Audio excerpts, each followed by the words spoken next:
Well, yes. Us and the garbage disposal company. It seems a little callous, doesn't it? Something stirs in you. Prod at him and find out.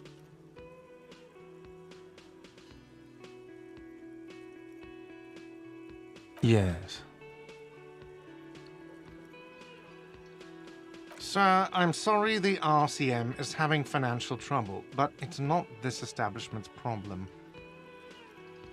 Callous? What are you, Kras Mazov? Almost all establishments in Revachol keep their trash locked. The whirling in rags is not special in that regard. Krasmazov, nom de guerre, was an economist and a historical materialist. He was a leading figure on the Grad side of the Centennial Revolution, where he headed the 9-day government. Mazov is considered the father of scientific communism, Mazovian thought, or Mazovianism. He killed himself. No one was implying you were, officer. Where were we? What do you need them for? It concerns the case. Please cooperate. Just bring them back once you're done, please.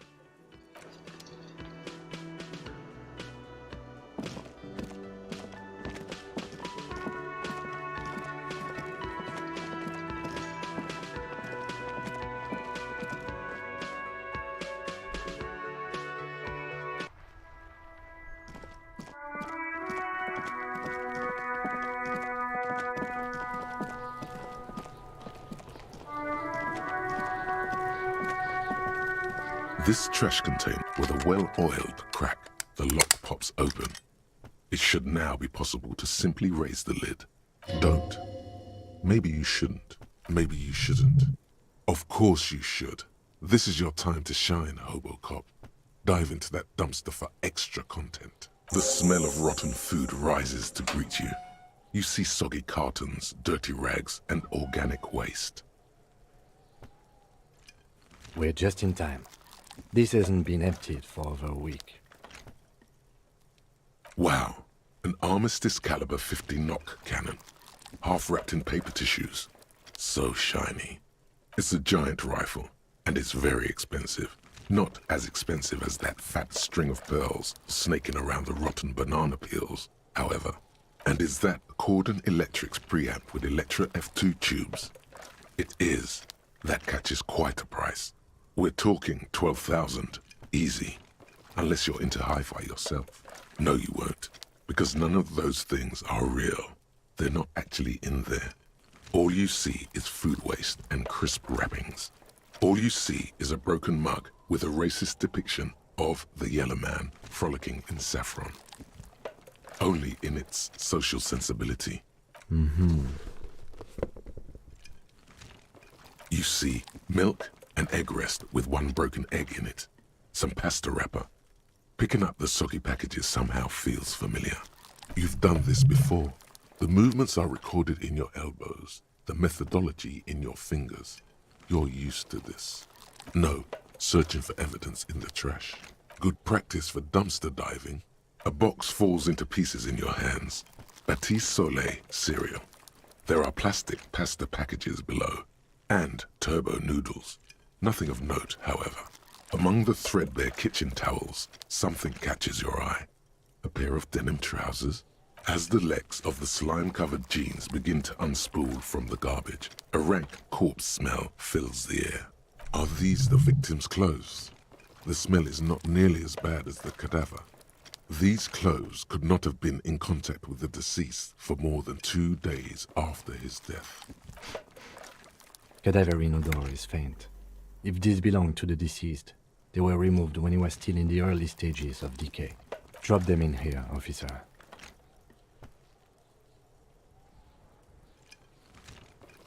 Guitar marked blue jeans.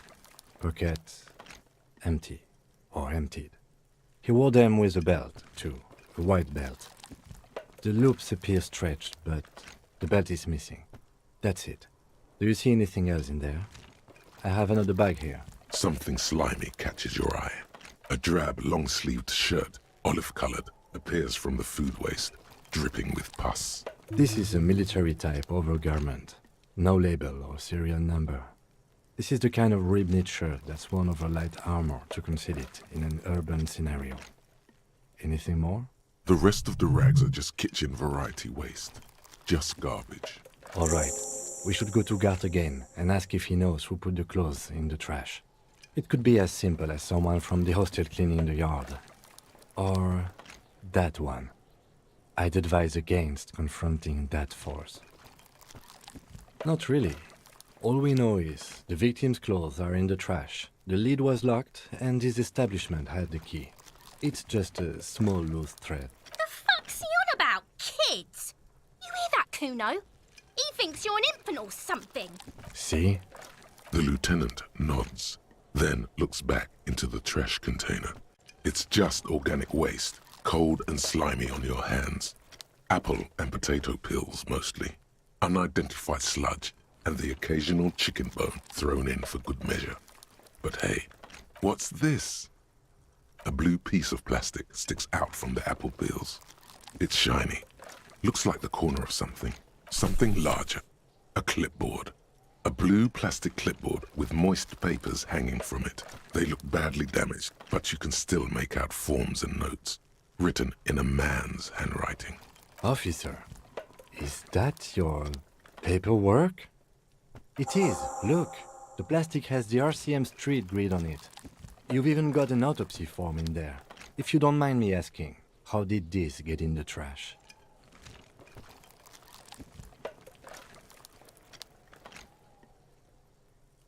Well, lucky we found it. You should take stock of what remains, just to be sure some has not made it into the hands of the RCM's adversaries. Organized crime and the like. There might have been police secrets in your notes. It would also not hurt to start taking notes on the case. Now, tell me what your eagle eyes see. Or are we finished? Some items, such as The container sounds a muffled gong. That's one thing off the list. I think we got it all.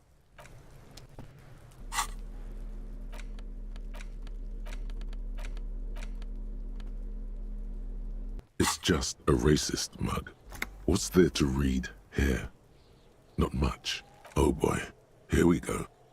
What are you going to say about a broken, tossed-away mug that you dug out of the garbage? Understood. You're that kind of detective. Why don't you get back to your case? It's the ledger you found in the trash. A pitiful cabbage of white and yellow papers hanging from plastic board, barely held together by a metal clip. This sad display is made complete by the faint smell of urinal cleaner. There's a piece of toilet paper, or is it cleaning tissue? No, it's toilet paper, desperately sticking to the back of the blue plastic clipboard. It's a metaphor for you. Thank you, waterlogged ledger, for spelling it out for us. It's just toilet paper sticking to the back of the plastic clipboard. You can take it off if you want. If you want it to be kitchen tissue, it can be kitchen tissue. It's not though. It's toilet paper. Still wet, the toilet paper, I mean kitchen tissue, sorry, peels off the plastic easily. All you have to do is shake it off your finger and voila, the ledger now looks marginally better. The acidic stench of rotting food is rubbed off on the cellulose. It now forms the base of the experience. This base surrounded by a faint air of spoiled meat, the stuff of death itself, and then sprinkled liberally with the citrus zest of toilet cleaner. You know, like the bits they put into public piss bowls, probably called Fermi Discrete, or Axel, or something. At some point in its journey, the ledger has seen the inside of a public toilet. Remember when I said the smell of the upstairs bathroom was so rank they should have sent a poet to describe it? Why, yes it is, among many other things. This cleaning tablet is used by the whirling in rags. Perhaps that's where the ledger was dropped in the toilet, by you.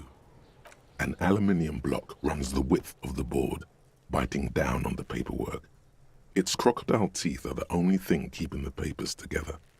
A regular pencil, the tip worn down to nothing, has been attached to the clip. The surface is interrupted by a silvery sticker. It's rectangular, sparkling with iridescence. You don't know how you didn't notice it before. Looks like an official mark, made to be low visibility outside the right circumstances. What? That thing. It's a halogen watermark. We use it for adding information to RCM property. It depends. Aside from an anti-counterfeiting stamp, mine has my station number and address. The information varies by date of issue. Maybe yours will have how many cases you've solved. Any capable light with the right wavelength will do. All RCM vehicles have headlights designed to reveal halogen watermarks. Mine too. This means you can read the watermarks if you just turn the lights on. Okay. While a bunch of sodden papers sag from the clipboard in your hand, it's a sorry sight. They're not exactly white. They're yellowed in patches by sunlight and alcohol, and covered in dense blue handwriting. Ink escapes into watercolor patterns, reaching its tendrils across entire pages. The paper itself is checkered, with faint red lines, forming short paragraphs. Once in a while, there's a red stamp that exclaims, "Case files commit to paper." The case files themselves are plenty. You count more than 100 sodden, crumpled up, earmarked pages falling apart in your hands. They appear to be sufficiently organized and extremely dense, if mostly illegible. Work, strife, poverty, the Jamrock Quarter. These are handwritten logs of investigations dating back to January 51, this year. The exact number is hard to estimate due to missing pages and an odd naming convention. But there are at least 20, maybe 30 cases undertaken, not completed, mind you. It's the middle of March. You have attempted 2 cases a week on average. What do you mean? Is that all?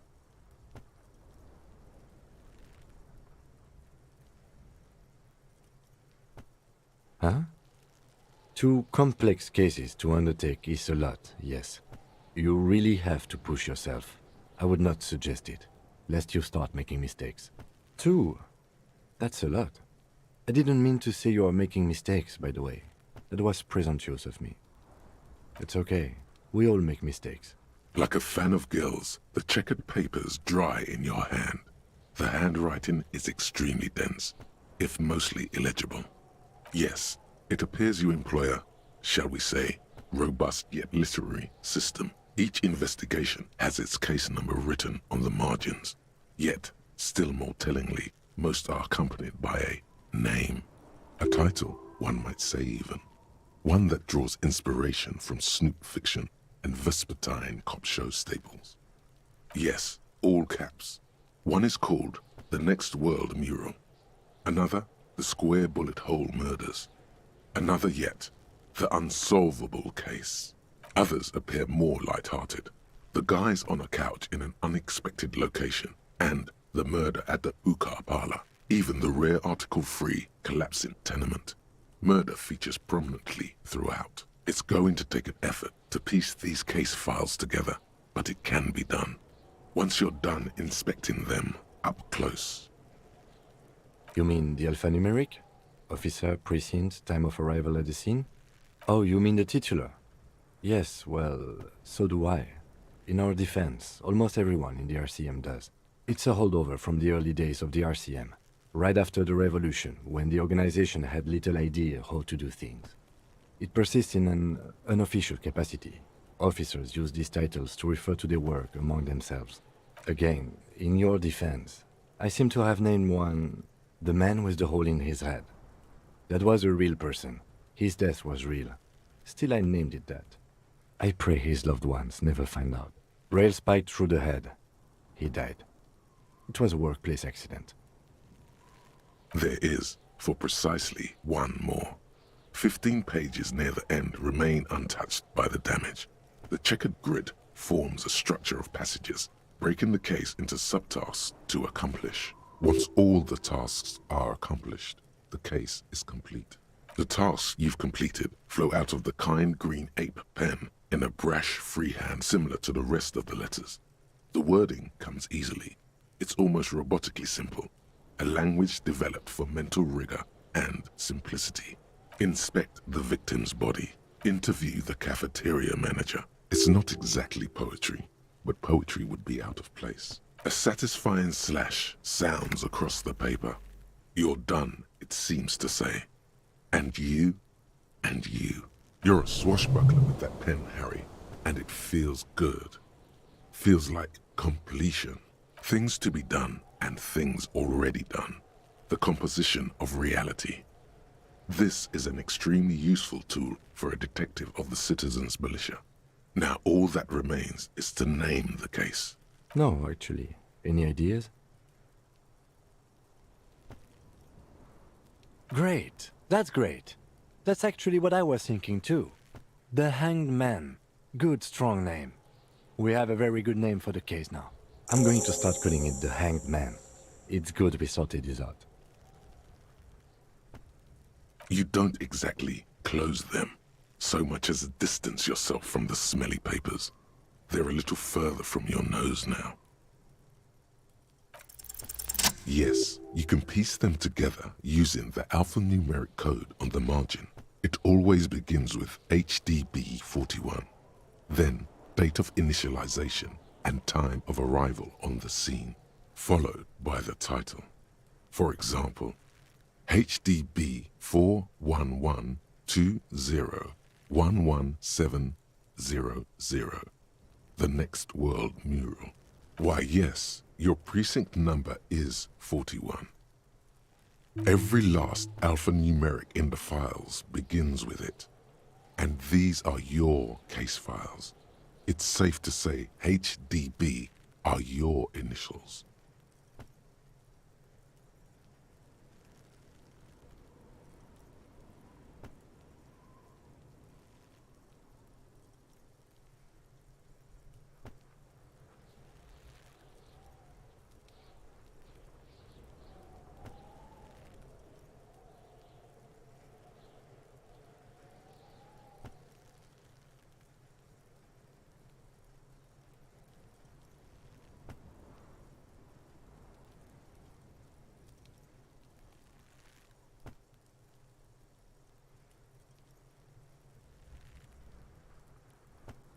Harry Dubois, HDB.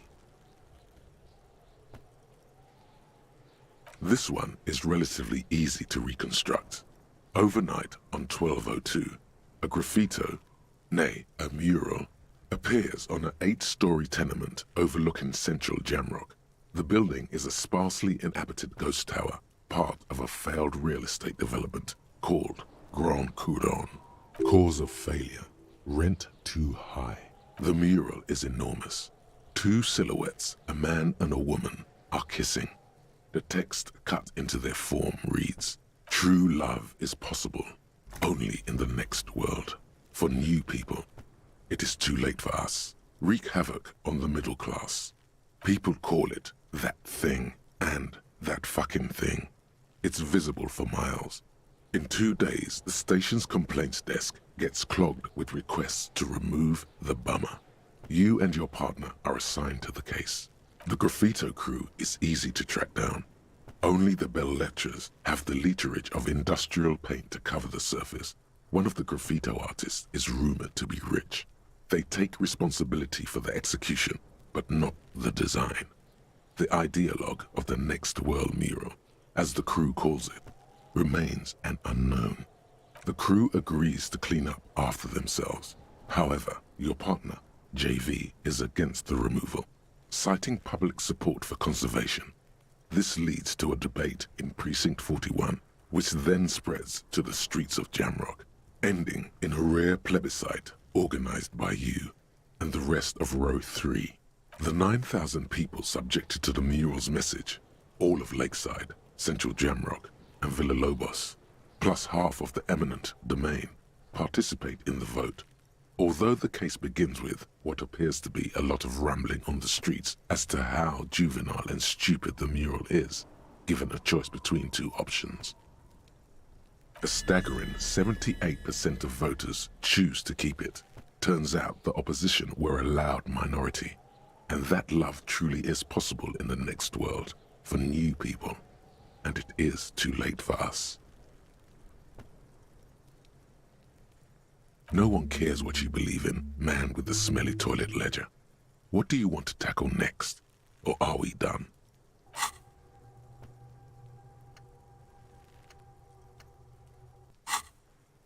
Not much has changed.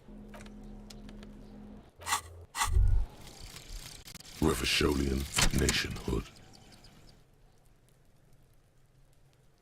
The Revacholian state will be a serene place.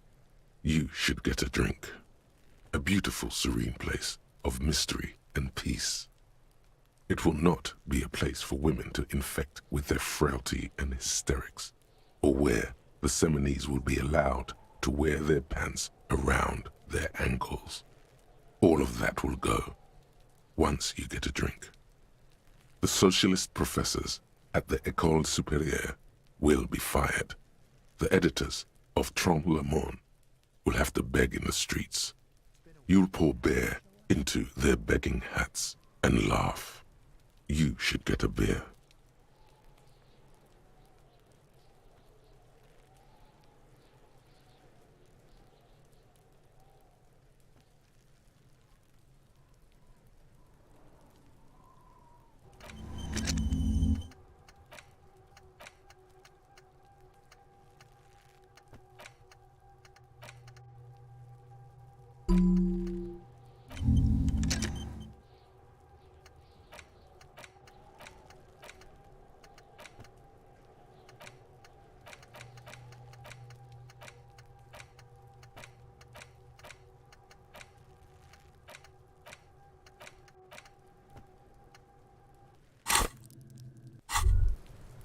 Hear that? Magnesium. That's what you're lacking. The lack of magnesium has you slouched. Yes, and it's critical. Look at yourself.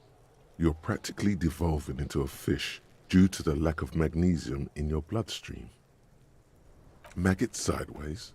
What are you talking about? You need to maggot up. You've probably had 2 heart attacks and a minor stroke already, and the only prescription is insane amounts of magnesium. 1 stroke? Don't be so modest. He's having one right now.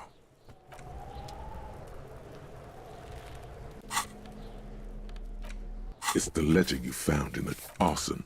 Petty theft. You don't exactly. It takes about half an hour to piece one together, using the system you've devised. Which one do you want? AKA Leslie and Burke. AKA the public indecency drunk and the property damage drunk is a cursed case. It has been passed from unsuspecting officer to unsuspecting officer for 10 years. On January 29, the unsolvable case made its way to you. Why you accepted it, it is unclear. Every officer, and indeed most civilians in Jamrock, know it's unsolvable. Leslie will always take his pants off when he's drunk. Burke will always trash everything. It's just what they do. It is their nature.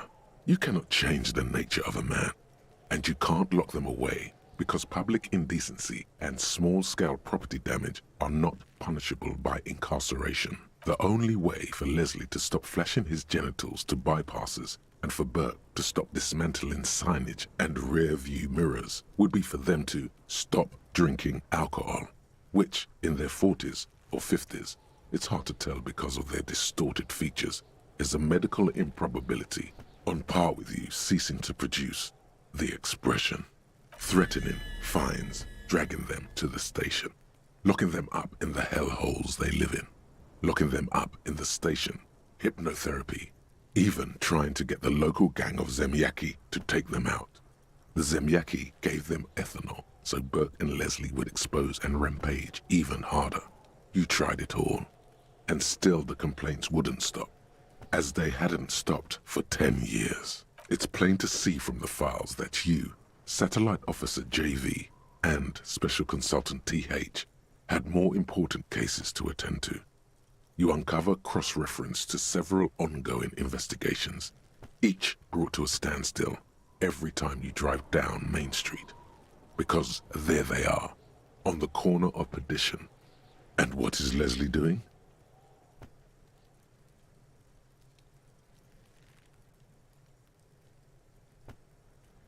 Good, you're learning.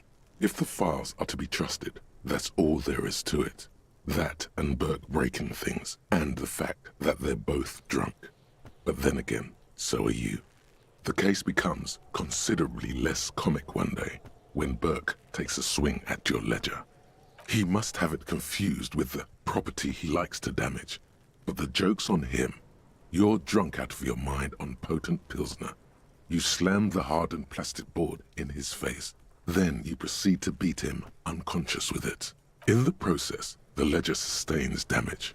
The compartment within, reserved for permeable documents, is jammed shut. You stop your assault on the now unconscious Burke to open it, but are unable to do so. The officer began to cry, reports Leslie, who, at this point, is tending to Burke. He came at us, and at us. I think he was trying to kill Burko. While trying to kill Burko, you slowly come around. The permeables compartment is open. You've smashed it open on poor Burko's kneecaps. The good news is, Burke can't walk anymore. Can't get out of his apartment, an invalid. With Burke to tend to, Leslie cuts back on the indecent exposure. Maybe he flashes his genitals to Burke. Who knows? But both drunks are off the street. The complaints stop. The unsolvable case is solved. Which is also why the officer responsible narrowly escapes a disciplinary hearing. The end. Do you want to read another one? Not much has changed.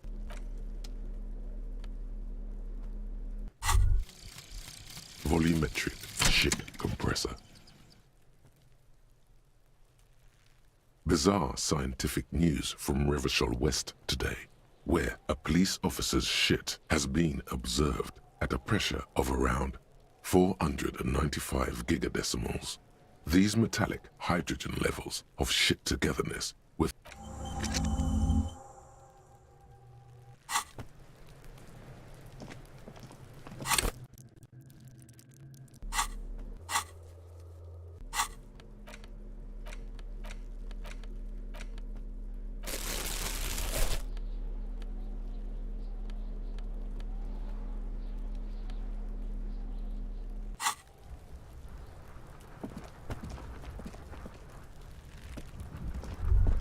there he still is, looking right through you with his white eyes. The body, as you breathe in, the odor comes over you.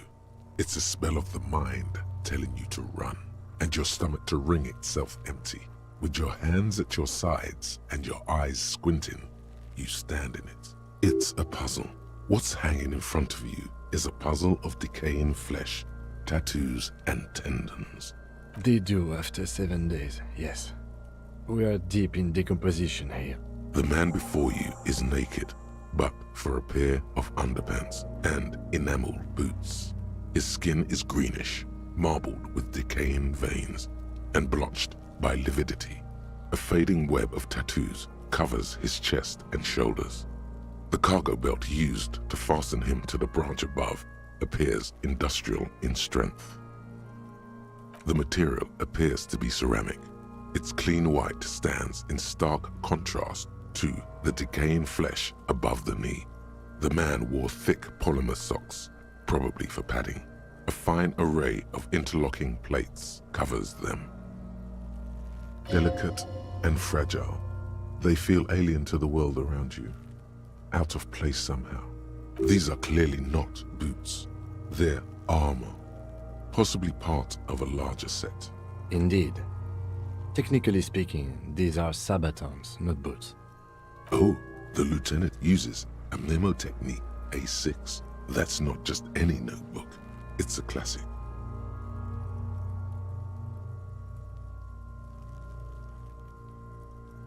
It's all you, baby. Ceramic plate. Zirconium dioxide, most likely. This is where the make would be. Under the hill. Fairweather. Fairweather model T500 VE. I'm guessing that's vitreous enamel. This is advanced stuff. The locals probably scavenged it. It would be odd if he had more on after 7 days. We should keep a lookout for these species. The armor could yield information. This is one thing he might actually know. The Sabatons dangle off. The locals, we should keep a lookout for these. The Sabatons dangle. It is. It's expensive. We've requested similar material for our tactical units for years now.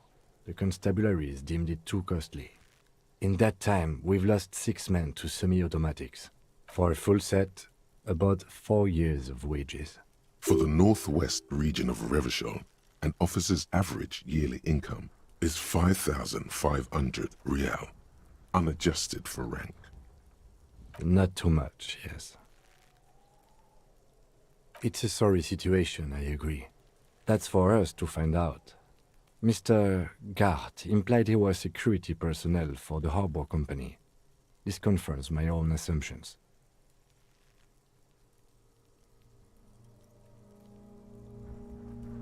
Just something I scraped together from my station.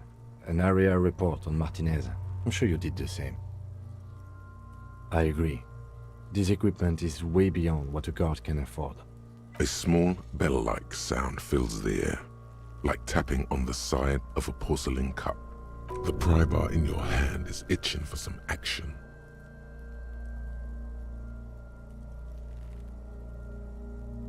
It's anything but. This material is a kinetic redistributor. It spreads kinetic energy horizontally, from plate to plate, dissipating it entirely. See?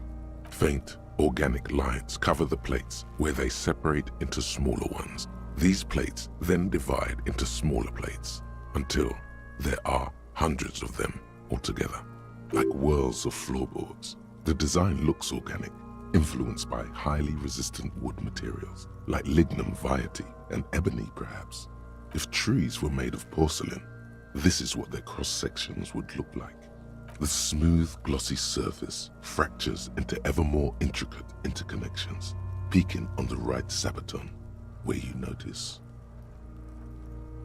The whirls are in the shape of a letter and number combination, E50, 100, 1000. Good. Can you read it to me? We have a make and a number. That's something. We can use the radio in my kinema when we're done. Either station can chase it for us. A small, the pry bar, the metal connects with the same ding. The sound does not appear to get louder. The only difference is a barely audible click underneath. Sounds like the end of a long dice roll. Did you hear that? A click? This is a kinetic redistributor. It's faint, like whirls of floorboards. I am so disappointed in you. What are you interested? The stench fills your nostrils. As you push downward, an ominous creaking sound comes from above. Stop! Pig's gonna pull his head off. Brutal! What's wrong with you, asshole? Why is he letting go, Kuno? I don't know, baby. I don't know why he's such a... Officer, if I may ask, what were you trying to achieve by pulling on the deceased foot? The cadaver slowly twists on the cargo belt, his torso covered in tattoos, and extremities blotched pink and blue. The hangman's knot is pulled tight by the weight of the corpse below. Yellow, hard-edged polyester cuts into his neck. Above, a sliding buckle ties the belt to the branch. This is a steel-reinforced cargo lashing belt, big brother of the regular cargo belt. It's used for tying cargo under 6-rotor airships. Airlifting. I thought it was used on lorries for strapping cargo to them.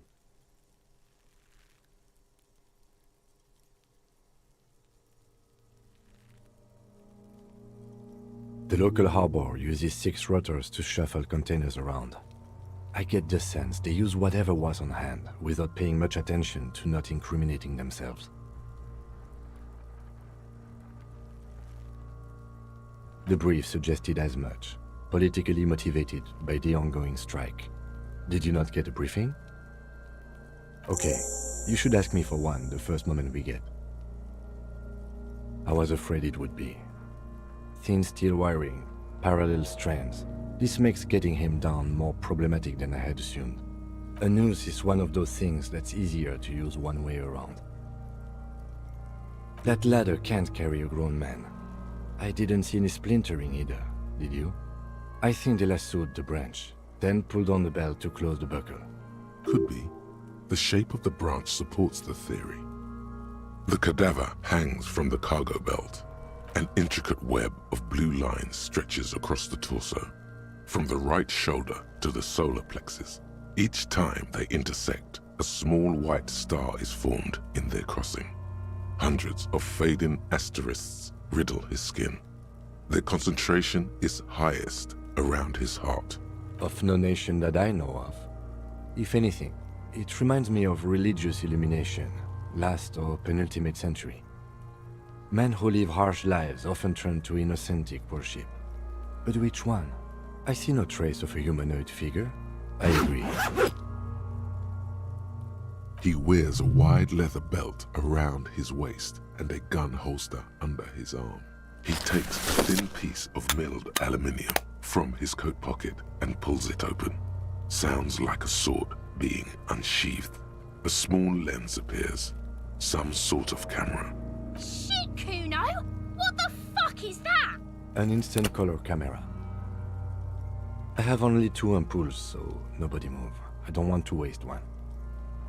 A sound, a shrill flash, followed by the breaking of a small ampoule of glass. You see streams of color pour onto the thick, glossy piece of paper, rolling out. In case we need it. Yes, it is pretty cool, isn't it? There is only one ampoule left. Use it wisely. It contains insight to the victim's person. By his build, I'd say this was a man of physical violence. The story he wanted his body to tell was important to him. It is his letter, to us. Someone should decipher it. We'll need to show it around. Sure, just don't lose it. The glassy-eyed corpse looks by, his mouth mute and his skin as colorful as the chemical rainbow on the photo paper, teeming with opportunistic organisms. His eyes are milky white and blind to the world, protruding comically from their sockets. There is no one home, just subaquatic terrors there. These eyes used to be blue, baby blue. Dark brown hair grows on his head. His face is ready to explode from the organic processes inside. The death's head grin has passed. What remains is an unrecognizable mess. Good. The victim is of Occidental descent. Light brown hair, blue eyes. When he says Occidental, he means white. Originally from the Occidental subcontinent on Muindi. I'm gone. Into the wild pale yonder. In the past. Way out in the west. I'm a joke. Look at me. A killer. A motherfucker. And a killer. Go ahead, Cobbo. There is nothing funny about jokes either. A killer. Go ahead. What do you mean? It's the power of your imagination. Go ahead. Ask me more questions. Come back later, Corpo. Amuse yourself with my frank manners and my memento mori features. If possible, also, see me in your dreams.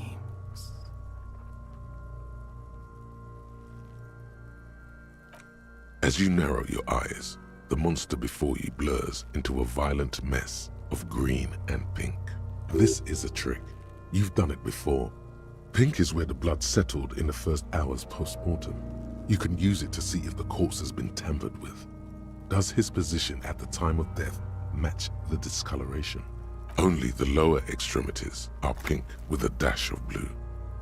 His fatted hands, thighs, and his neck, just above the noose. The rest of the corpse appears dark green in the cold spring air. I see it. His neck too. The lividity goes right up his chin. We have good, well-pronounced discoloration here. The monster comes back into focus, an explosion of color, coursing with dark marbled veins. His stomach appears pregnant with something. Black liquid streams down his thigh and onto his boot. So, what do you think?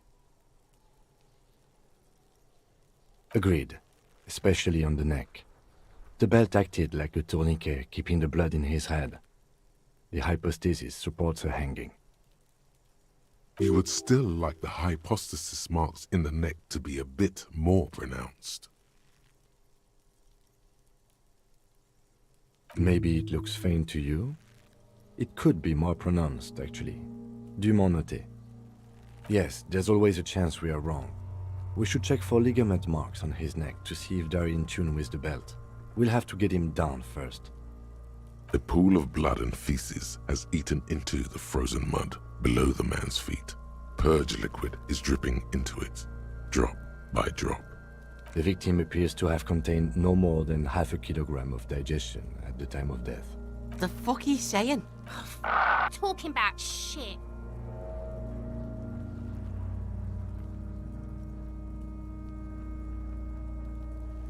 Did we? I don't feel lucky. I do. Most of them are post-mortem. Maybe even all of them. The delinquents have made our jobs harder with their little sport. Stop talking in riddles, coin slot. He means you fucked him up good, Kuno. Fucked him up brutal like. I agree. His personality is no longer a part of the world. Totally dead.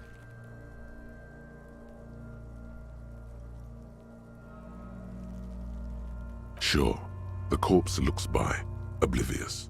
Black decay liquid drops from his knee to his boot. But there is no breath to catch. Only the cadaver filling the air and your nostrils. He slowly rotates before you, decomposing. Are you sure we finished the preliminary examination of the cadaver?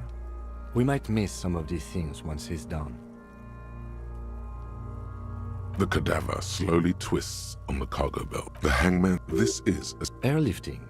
I thought it was... No, you're right. The harbor uses 6 rotters to shuffle containers around. They use whatever was on hand here. The cadaver the material delicate. These are clearly not. The cadaver slowly twists on the cargo belt. Of course. Do I remember? A child born with Muller's disease, harlequinism, grown up. You sure I got out of that one? Coppolini. Because you're a copperoonie. Look at all of them go. Do you want more questions? You're lost, Copodopo. Come back later. The steel-reinforced belt presents a unique challenge. I brought chain cutters, but I don't see a good angle of approach to the belt. He doesn't actually think the challenge is unique. He thinks it's frustrating, annoying, and harder than he thought. The cadaver is a good 1.2 meters up. Neither one of us can reach the belt without assistance. And even if we do, there's the question of cutting the airship strength material. Yeah! Bang bang time, pig! Shoot his head off! How? Where the buckle ties the rope to the branch, that's a good spot to aim. Where? Ah, yes, I see. If the shot hits that, there might be a chance to release the belt. Yeah, now we're talking. Entertain a Kuno with some shit. They'll miss! The pigs will miss, Kuno!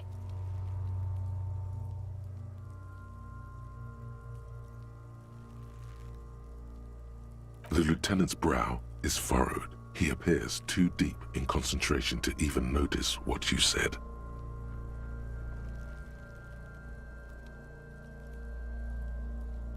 Silence. With his elbow sharp, the lieutenant unzips his jacket and produces a lightweight firearm.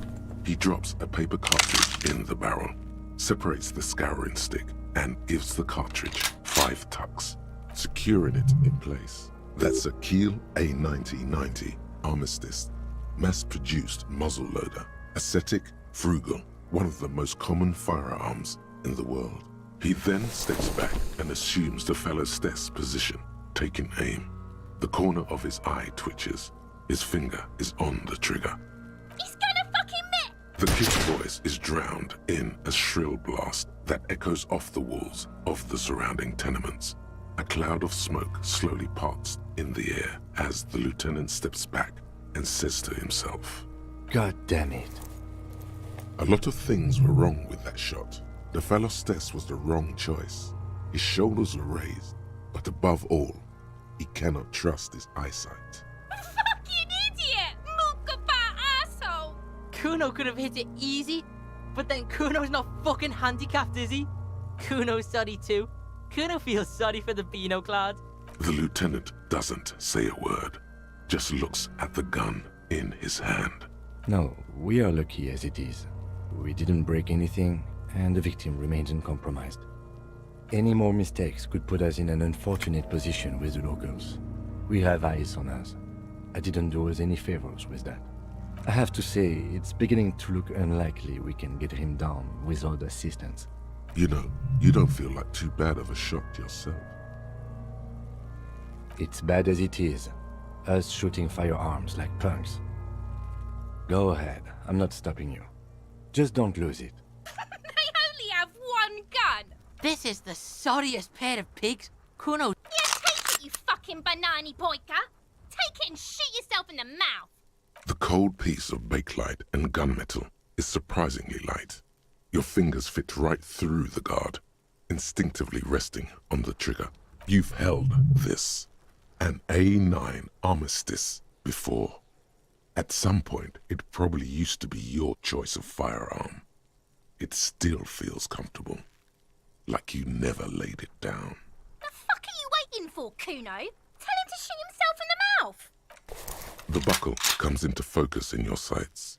You stand with your feet planted firmly in the ground and your left hand supporting your gun arm.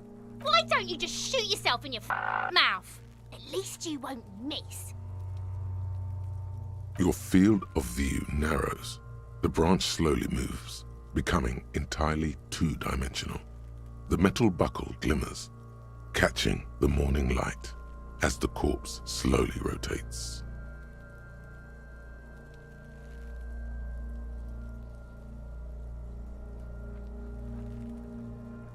The slow movement of the branch in the wind and your shoulders directing the gun sink up, dancing hypnotically. Look, he's crying! You gonna cry now, fucking faggoty?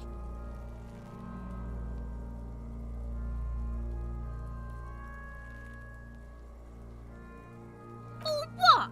You gonna fuck me? You wanna fuck me, pig? Is that what this is about? Do it! Set me free! Don't. Do it!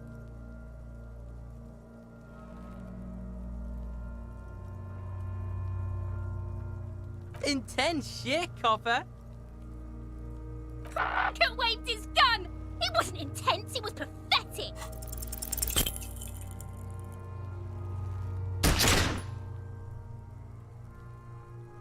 A plume of smoke erupts from the barrel. Your hand goes numb from the explosion. With your ears still ringing, you lower the weapon to see what happened. You missed the belt, but hit the corpse straight in the chest. Bits of ribcage protrude from the skin. No blood, only a murky sludge dripping down his belly. The sudden stink makes your eyes water. Oh my god, he's gonna fucking cry! I knew it! What a mulko! Ask for another shot. You'll get it with the next one. The goddamn light reflected off some window. Surely. The cadaver is already compromised bad enough. We don't have to make it worse. It came out wrong. You made it sound like you're some sort of roulette addict looking for a fix. Ask again. More controlled this time. There is silence. Vittupa wants to fuck up again bad! It's the song of my people, asshole! Don't provoke her. Shot him in the chest! What a fucking idiot! It's not the gun's fault you can't shoot. It's your pig hands. Pigs don't have hands. They have, like, fucking hooves or something. Kuno has hands. Kuno can shoot that shit down for you. Cop's bitter because he fucked that corpse up, Kuno. What a fucking kurpilla! We still need to get him down, somehow. The bad way. The way I didn't want us to. By asking the harbor for help. They have the tools and the men. If they put him up there, they can take him down too. Hooray for us. To ask the suspect for help with the victim's body? To be indebted to Evrard Clare? Very much, yes. Which is why I would have clearly recanted. Suck my dick!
Yes?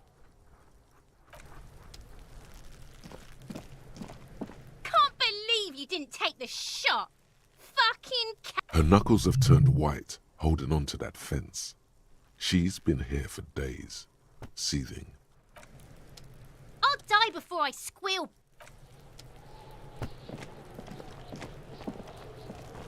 So you tried to kill Kuno's girl? What's up with that? You want to talk about it? Not all of us. Acts like that stick with you for a while. No one's moving anywhere. Do this shit again, and Kuno's gonna climb in your room at night with a knife. Kuno knows where you sleep. The pig who fucked his window up. I'm gonna climb in through that balcony, put the fucking knife in you. Yeah, I've been in your room. But you and Kuno are good for now, pals. Shoot that shit at Kuno. Let's have a jolly time. The determination in his voice leaves little room for doubt in his sincerity. He means every word. Needs to be taken seriously. And you're back in business with the Kuno. Now what is it? Kuno doesn't fucking...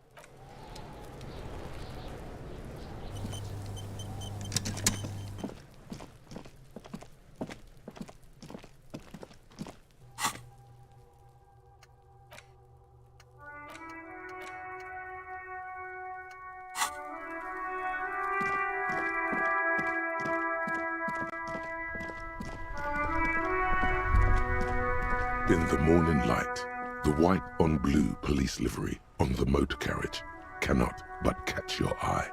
Do something important? Something murder related? There's always something important. Doesn't mean you can't take a moment to admire this piece of machinery. This is a Caprice Canema, the Caprice Motor Corps follow-up to their highly successful workhorse, Caprice 40, and the answer to the Lum's racing breed, Ferv series. With its air-cooled, rear-mounted 12-cylinder compression ignition engine, driving the rear wheels through a 4-speed manual gearbox, the Canema is able to reach 100 kilometers per hour in 13.5 seconds, and go on to a top speed of 180 kilometers an hour. The high center of balance is offset by a large battery bank mounted at the bottom of the cabin, feeding all the auxiliary systems and making the Canema effectively a mobile power plant. Due to a quite steep price tag, it is very unusual to see one in police livery. You want to take a closer look? 130. I reckon that's a 7-liter V12 there. Man, that's got to be a major advancement over the KR18 GU engine on the old Caprice 40. Yeah, you know it? Yes, that's right. I'm very impressed that you know these things. Yes, an extraordinary machine. It's nice and all, but why so modest? Put some zing into it. Flare it up. Slam it down. Helium headlights would improve the range and quality of the visual field a lot. Actually, I have a pair at home. Just haven't gotten around to fitting them yet. I need to lay some wiring for the ballast first. You want to help? Thank you for the offer. That might be fun. Let's do the case first, though, alright? He liked the idea. Inside, you see a set of steering levers, a radio microphone, a pull-out. Alright. Ready? I turn, you press start. It's next to the preheater. The dashboard lights up with orange glow. The rounds per minute gauge jumps, and the engine of the Caprice Canadian comes to life with a whiny growl. Like a leopard waking from its sleep, yawning and roaring at the same time. The lights unfold with a little click, casting electrical light onto the ground before the vehicle. There you go. I'll turn them off from the remote once you're done. We just need to stand in front of the machine now. This is Precinct 57. How may I assist you? Sure, officer. What's the number? And the make of the armor, if you know it. Got it. I'll contact the ICP database immediately. Call back tomorrow. Hopefully they'll have dug up something useful by then. The International Collaboration Police, ICP, is an inter-Isolari law enforcement service, the crown jewel in the moral intern diadem, alongside EPIS and the coalition government. Just a second. Sylvie, yes. Oh, great. What else do you need, detective? No, I don't know. It wasn't me. I haven't been out there since. I was terrified of the stench and the corpse. Well, you tried to jam it down the toilet, sir, clogging it completely. After I had unclogged the toilet and retrieved the paperwork, I threw it out in the trash, thinking you didn't need it. I am sorry about that. Anything else, detective? Uniform? You mean, why did I leave? Why not?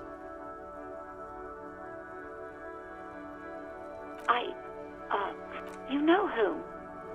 What? No, why would you even think, please? God. I already said I don't want to talk about this. You're messing everything up again. You hear the call. Anything else I can help you? Just... 10-4, come in, officer. Over. Roger that.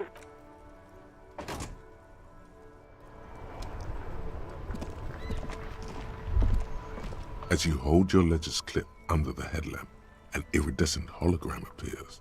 A street grid and the veins of a great river. A familiar sensation washes over you. There she is. Revachol West. Around the borders of the watermark are dozens, no, hundreds of micro-perforations. The rectangular watermark is overlaid with the logo of the RCM, and yet the major arteries of Revachol are all recognizable. They shimmer in the Kanema's headlights. A rat brazenly darts past you and disappears amongst the stopped lorries. In the distance, a child somewhere shrieks. A woman reprimands her in a voice no quieter than the child's cry. Ah, Martinez. Let me see. Right here. Oh yes. Coal City. Le Royaume. The burnt-out quarter. There are many of them, and they are divided into 3 separate rows. The first row has 18 dots. The next is the longest. It runs all the way around the border, and then some. You count 216 perforations. Considering that nice, large number, a wave of pride washes over you. Though you can't say why, precisely. The last row has 3 perforations. That's it. Those are perforations. They represent your record as an officer of the RCM. They are your statistics, as it were. I should have guessed you'd keep a record. Officers often do. Let's take a look. Alpha male officers who are proud of their numbers often do. It's meant. The first row represents your years of service. 18 years. Okay, not bad at all. What did you do before you volunteered?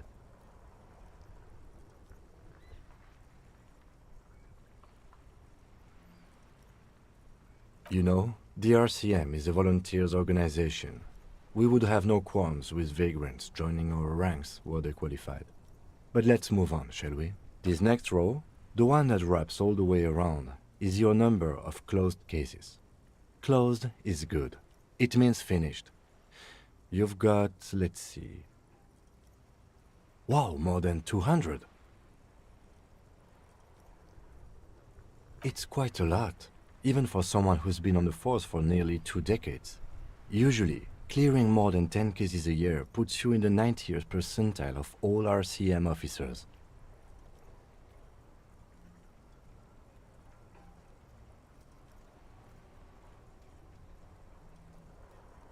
Right. Those are your confirmed kills. You've got precisely 3 perforations there.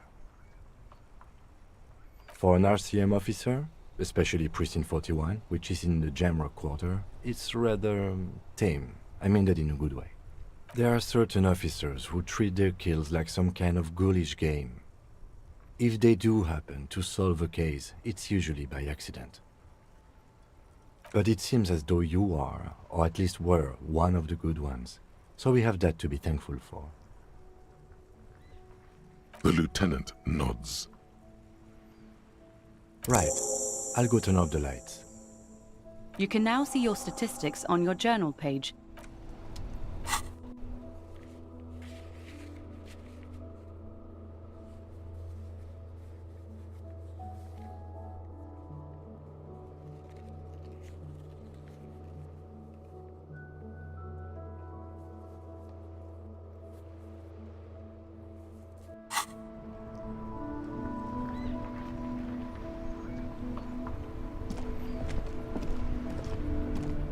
Now it's turning into a kind of a...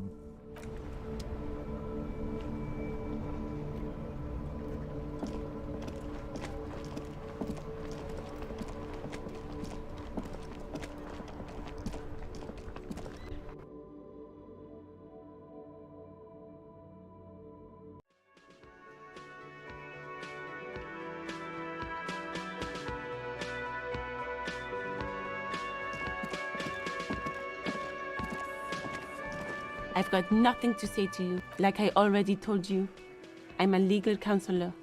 Do you have hearing? This is where you say your bed.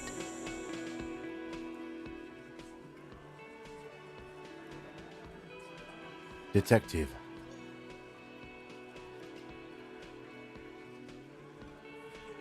Oh, this is about him. A real looker, that one. You're sure taking your time.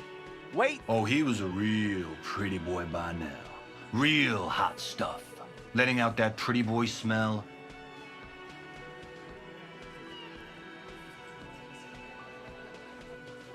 Time to go to work in the shit factory! Easy, boys. These janitors have a hell of a job cut out for them. I mean, I wouldn't go in there for $1 million. You might want to start asking your questions now.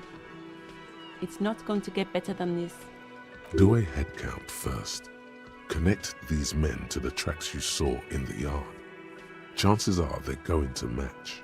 Starting from the right, boot size 44, blonde man, in his 30s, overbearingly masculine. Sitting on his right, standard working boots, size 45 or 46, eldest in the room. Across, at the other table, hobnailed working boots, size 43, gang tattoos, Mesk or Sarah Mauritian, in his late 30s, early 40s. He spent his youth in Villa Lobos, a housing project in the Jamrock quarter. There were incarcerations, hard to say what else. The ink is fading. And then, standard working boot, steel reinforced toes, size 46, the big dick, wide at the shoulders and lean at the hips, rugby cap, fingerless gloves, and numerous scars, a little under 40. The emblem on his vest says Rowing Club. A little patch below it reads T. Hardy, Captain. In the far corner, Standard working boot. Steel reinforced toes. Size 44. 40-something. Non-alcoholic beverage in hand. You squint. Is that a plectrum? On his neck. Forget it. It's not important. Let's call this one the musician. Size 41. With the light step. Not a child, after all. An older man with a rat face, mean, watery eyes, and 2 front teeth missing. In the middle, heaving and wheezing. Big guy. Boot size 46. Deep marks. Probably carried the victim over. He, alone, is 130 kilos. Add the man in armor, and you could easily exceed 220. In conclusion, these 7 are the actors on the crime scene. The footprints were theirs, but there's a discrepancy. Exactly. You've stood there for about 4 seconds, not saying anything. Hit them with questions. Where's the 8th Hardy? The fuck is with you, fella?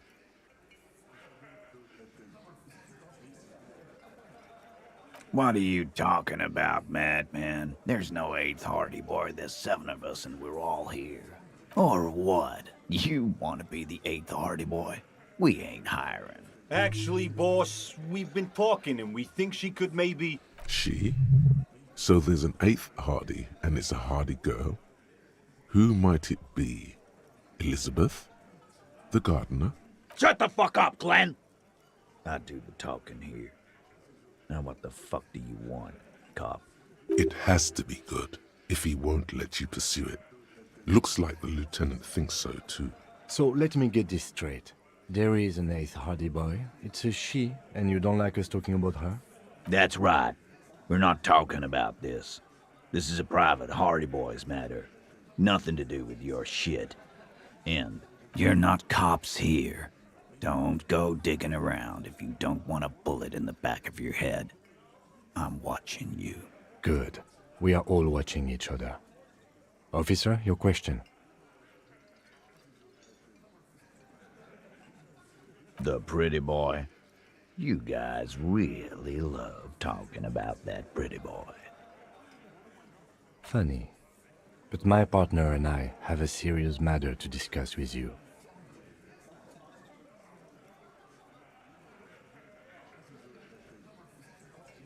Container belt? Like we use in the harbor? Because we took it from the harbor where we work.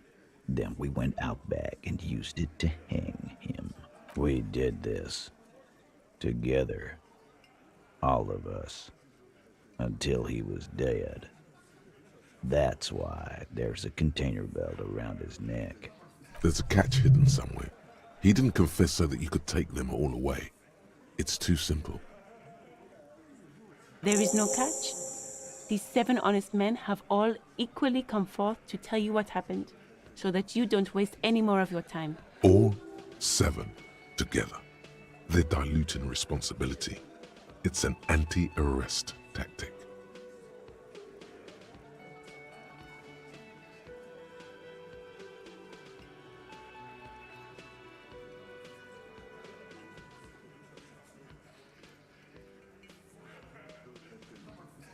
You don't have to answer any of his questions. I know, Lizzie. Relax. We killed him last Sunday night. Seemed like a good way to end the week. Known him? We don't associate with scum like that, asshole. Yeah! Who do you think we are? Quiet. He came around about 3 weeks ago when that Pines cow first sailed into town. Happy? By the Pines cow, you mean the representative for White Pines? The shipping company you are striking against? No. I mean the Pines cow. The stupid-ass cow they sent in to fuck us over. But you know what? Why don't you ask her about the pretty boy? I'm sure she has interesting things to say when you ask her hard enough. That's enough insinuation for today, Titus. Officer, your interview is drawing to an end. Don't waste your last questions. Why? 'Cause he was worthless mercenary scum. And he stepped out alive. in my town. And he stepped out of line. What kind of mercenary? The kind that shows up when you start a strike. The experienced kind, too. Had Kohoy and Semenine written all over him. Ex-Oranese Special Forces. A live grenade. Right here in our bar. I can't prove it, but I know he was sent by the Wild Pines. They hire merc shit like that. Story of every strike from here to Samara. Cause one night, he walked straight up to the mic and said, I'm Oranese goddamn Special Forces, and I'm gonna fuck you all! Really? Yeah, really. Had a gin and tonic up there, sang some Oranese paratrooper song, and said he's gonna fuck everyone. We couldn't believe it either, but he fucking did, right there. Like some kind of animal. Sire, the tale is true. This is a serious violation of the karaoke code. Wrong. He harassed women, raped one, harassed workers, threatened to kill some as a warning. From rape to harassment to threats of violence. Why the strange de-escalation? To kill us all, if we don't open the gates, if we don't let the scabs in, if we don't bend over. And that was before he started coming here. Yeah, he said it was his favorite joint now. Started coming here every night. Drinking, grabbing girls. Grabbed one of ours mid-karaoke, right there on the stage. He grabbed someone? Yeah. This girl's on the mic. A beautiful girl, young. Gets into the second verse of Lover Lake. The fucker grabs her legs, starts screaming, show me your cunt! Why don't you show me your cunt? Then, he gets knocked on the head with a wine bottle. Doesn't even fall down. Aren't you fucking listening? My man is talking to you. He took care of it. They got the girl out before anything else could happen. Yeah, me and Eugene got her out. Aren't you fucking listening? There's something odd here. Seems like they don't want to talk about that rape Titus mentioned. Why not? This is a serious allegation.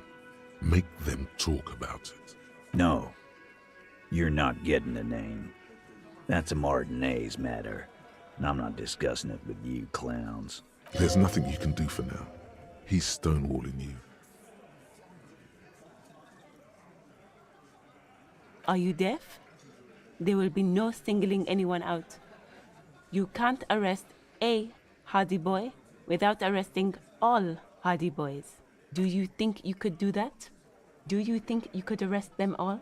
A trick question. Don't let her lead the conversation.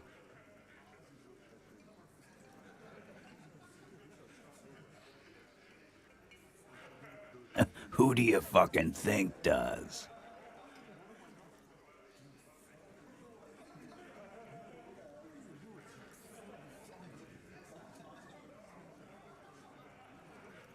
The sweaty man turns red and looks first down, then around him, apologetically.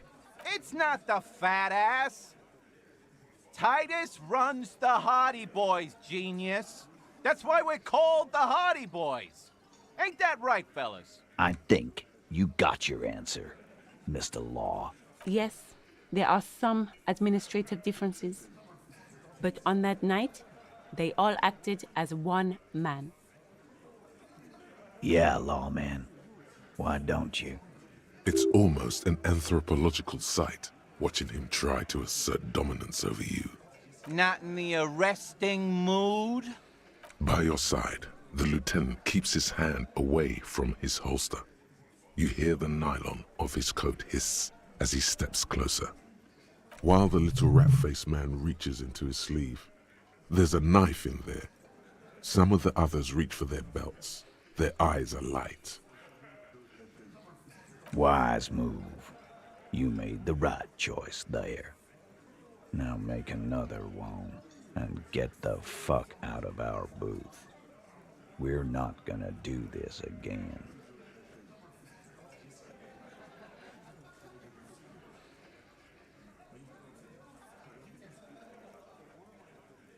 How many people have you sent to the Shays? Ever felt remorse for them? Chaise électrique is the method of capital punishment in Revachol under the Coalition.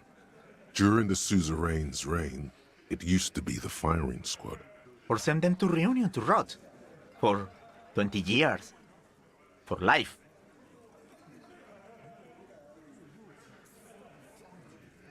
The River Esperance Correctional Facility, a military prison run by the Coalition, dubbed Reunion by the inmates. The origin of the name is unknown.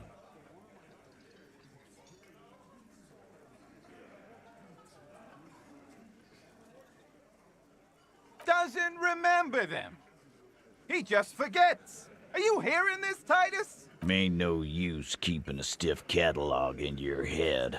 That's for sure. We hanged him up by his neck until he got real still. Wasn't that obvious, Copper? Didn't they teach you any— This is where an autopsy would come in handy. You have to work with what you know. Maybe wrap it up instead? Nothing. Your investigation here is done. Leave Martinez, go back. I think we're going to stick around, thanks. Some things don't add up here, Titus. I've done this job for long enough to know that people don't just confess to first-degree murder, even if it is a group responsibility. We're going to look into this. Good luck with that. You've heard everything a rent-a-cop is gonna hear from us. Real law officials. You're lucky you didn't get a beating.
Yes? Hello?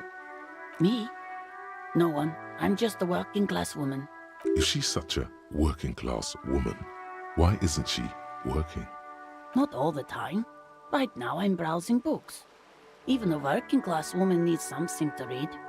I know you are. What with?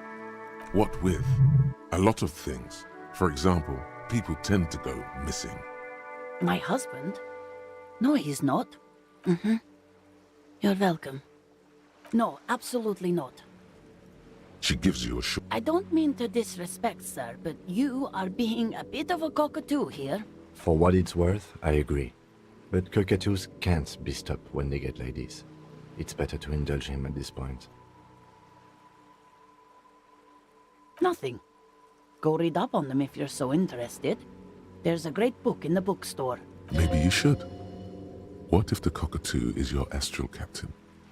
Or your heraldic bird? Please, let's do. Her hands move over the book covers. The tips of her fingers look rough, stained with yellow. It seems like she has spent a lot of time at work, smoking. The woman before you nods and returns to her reading.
I'm sorry, sir. I can't talk right now. I'm very busy with my homework. I have so much homework now. Out of the rain and into the gutter. Math. It's really difficult. Like, really. They say you need it to get rich. Better than standing outside in the cold, I guess. Oh, I found something while you were away. I thought this would fit you. Like, thanks for helping out. Not me. The city, I mean. Like a detective does. Yes, just like the one Dick Mullen wears all the time. You'll look way more serious with that. Right, I have to get back to my homework now, before Mum notices. Man, this is hard.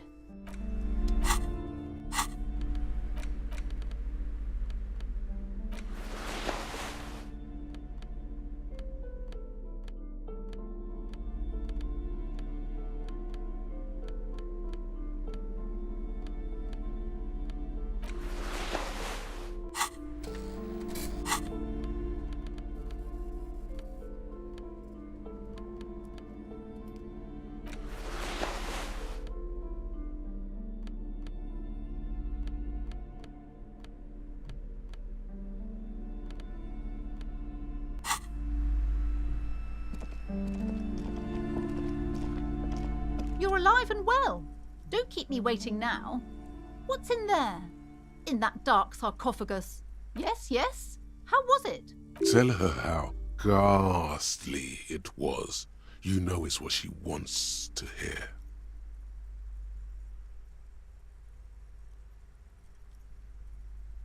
I knew it.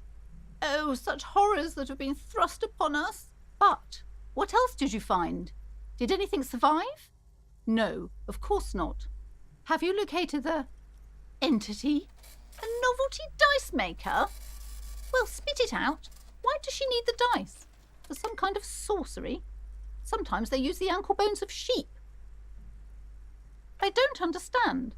If it's not her, then where is the source of the doom? How did she explain the curse? Before you say anything, ask yourself, is the woman really able to withstand the truth?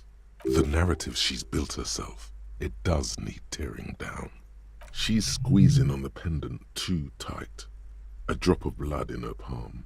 To hell with it. Perchance you ought to just lie, sire.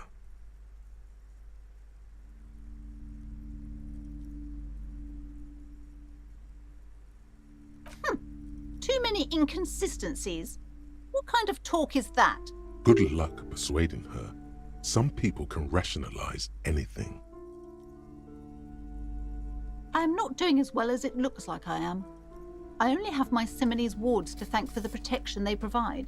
Yes, because her business consists of the psychic leech that's been feeding the curse. I see that you've fallen for her manipulation, Detective. The investigation is over. I just hope that you haven't made anything worse by going in there. Thank you for nothing. Please do buy some books or be on your way. There was never any other way this could have gone. She's just too far gone into her own mind. I am sorry we had to disappoint you, ma'am. Can we go now?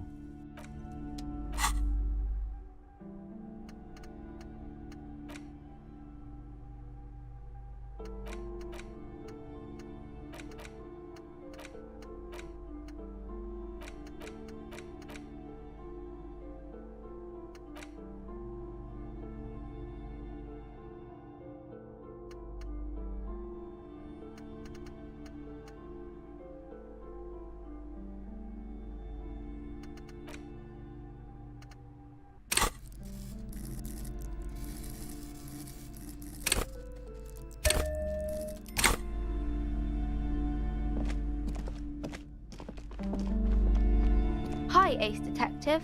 Are you here for more books? You have absolutely no idea. Familiar? How? You must have forgotten something you heard.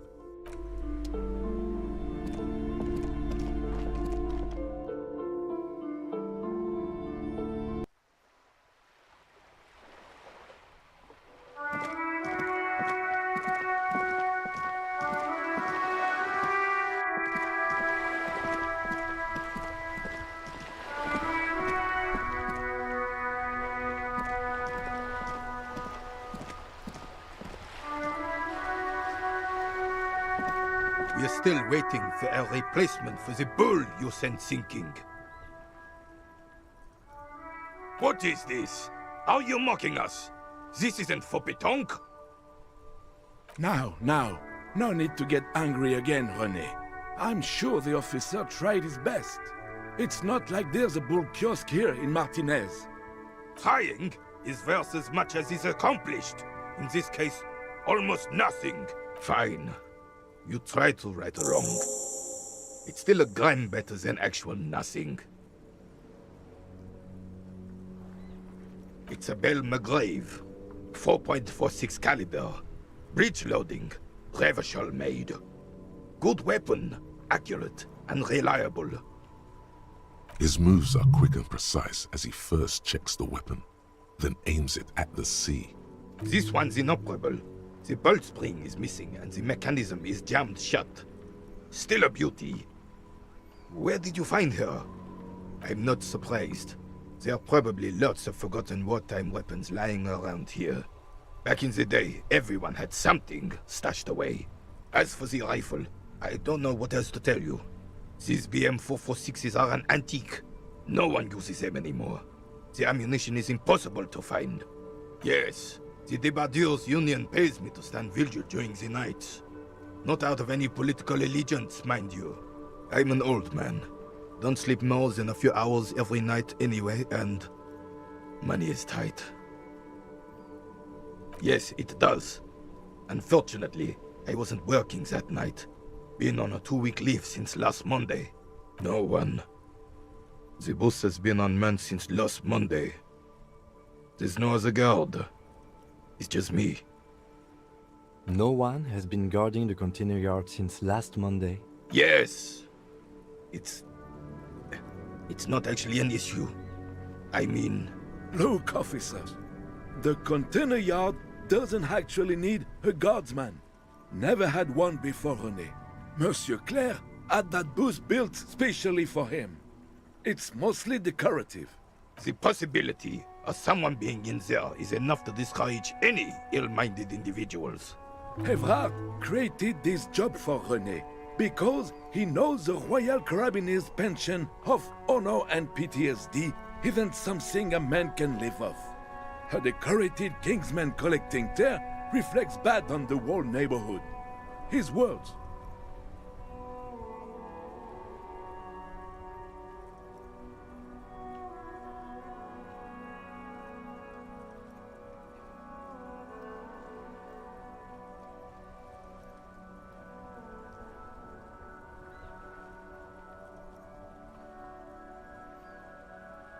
Can we conclude the topic of my guard booth now? She is nobody. This is none of your concern, and I refuse to discuss my private affairs with the RCM. The lady is Jeanne-Marie Beaulieu, and she sure as hell wasn't a nobody. Yes. Like I said, I would be up anyway, so might as well keep an eye out. It keeps my senses sharp. All you observe is a veteran refusing to... This is the uniform of the Royal Carabiniers in service of Frissel I, Guillaume Le Lion, and the valiant King Philip V before him. Don't you mean Frissel the Fan? You do not speak his name, Craven, although he was a clown. But he was our clown. There's something you missed. You would...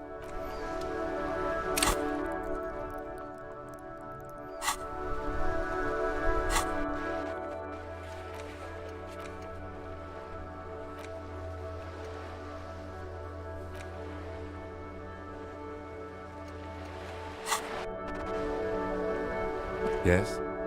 What do you want to know? Ah, yes. 3 days ago, the RCM Emergencies Desk received a report about a security guard who was found hanged in Martinez.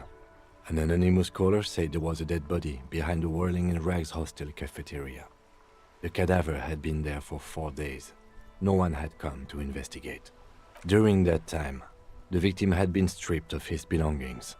The caller did not identify him, but used the word lynching.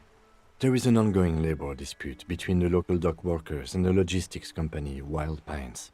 I was told we should approach the death as part of this dispute. They didn't identify themselves in any way. The tone was muffled using a device of some sort. The desk could identify neither the caller's age nor sex. There's a strong prejudice against involving the RCM in what's seen as union matters. The dock workers' union is the de facto police in Martinez. Now it appears they've started executing too. We cannot allow that. Just to be clear, we are police officers. It's our job to find the killer. That's the case. Uncover and arrest the killer. What's there to say? It's just stupidity. The cop kind. Our precincts can't decide if Martinez is part of Jamrock or the Industrial Harbor. Yours or mine, as if we somehow own parts of the city. Typical street gang mentality. So we've let the Union make a mockery of law enforcement here, and now it's come to its natural conclusion. Well, sort of. It's less a matter of who gets to police Martinez than who has to. It's an orphan district, in other words. I think the dispatch desk just told both our stations about the hanging. There was quite the brouhaha at the 57th, I can tell you that. Time to settle it, they said. Cop off. But I assure you, I am not their finest or toughest with 102 cases solved. What I am is least interested in a pissing competition. So he volunteered to represent the 57th, but not out of competitiveness. On the contrary, somewhere in your mind hangs a dark green blackboard. There are two columns. One says, cases solved. The other, confirmed kills. The rows are endless. Jean Vicmer, Judith Minot, a special consultant. What was his name? Then the rows degrade into green nothingness. Well, technically, the official record keeper has been known to double-count murder-suicides. A common accounting gimmick used to inflate precinct stats. I'm good enough for this case. I'm not here to compete. I came because I had to. My fellow officers, the sergeants in particular, would have made this scene into a circus.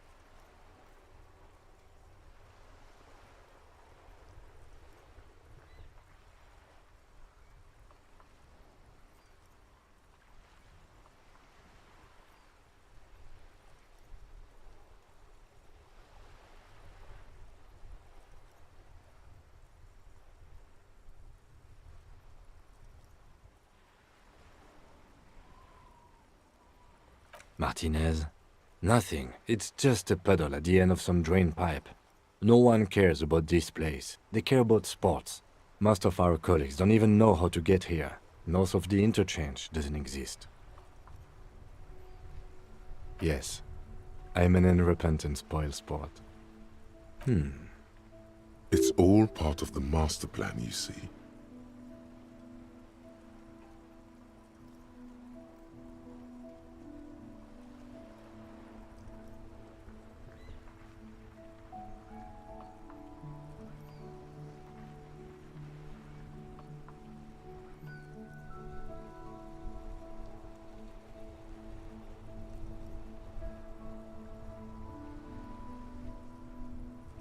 Really?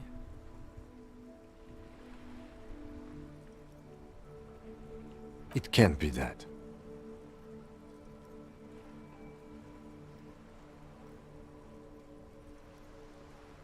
Are you sure?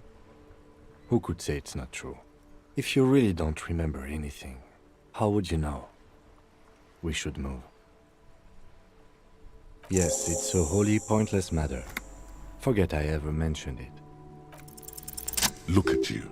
It's because you're a failure. They sent you to slight Precinct 57. Just think about it for a second. You're a raging alcoholic who showed up 3 days late wearing piss-stained disco garb. You weren't sent here to win. I've considered it. I don't think I can say one way or another.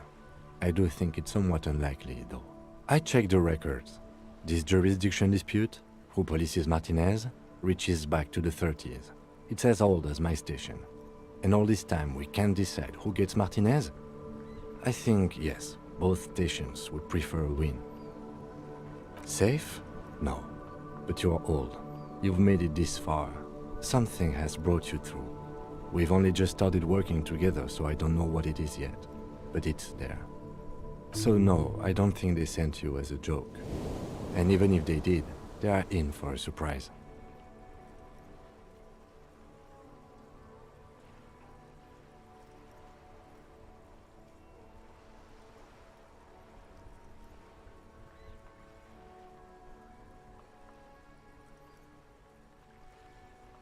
No response. He's having trouble processing it, believing it even.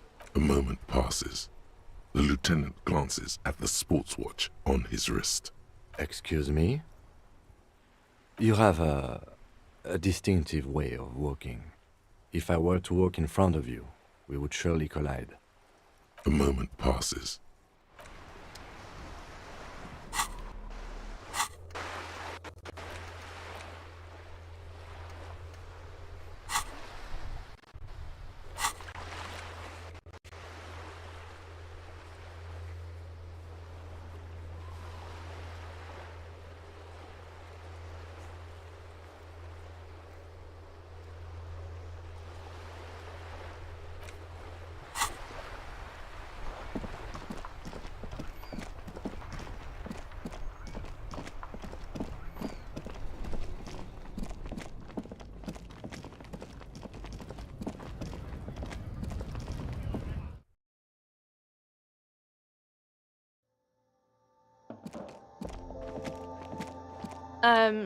Is this about the questions again?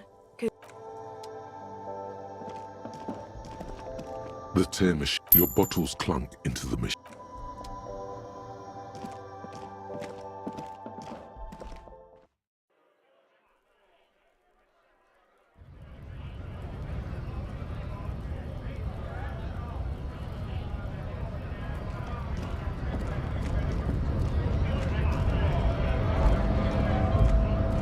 Right to work!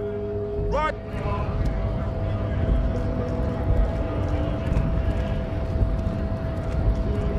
Hola, Wandering Man. How can I help you? Los Ardis? They're an independent militant group. A bit too high-strung, but it comes with the responsibility. They're sort of like you. Preserve the rule of law and all that. Except it's Everard's law. But really, they're just like you.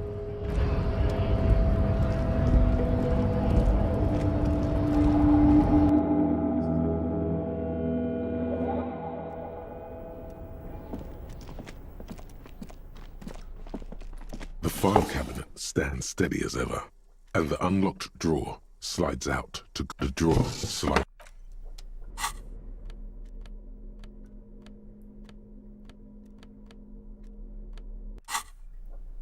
The file cabinet stands steady. Whatever's hidden here is hidden well.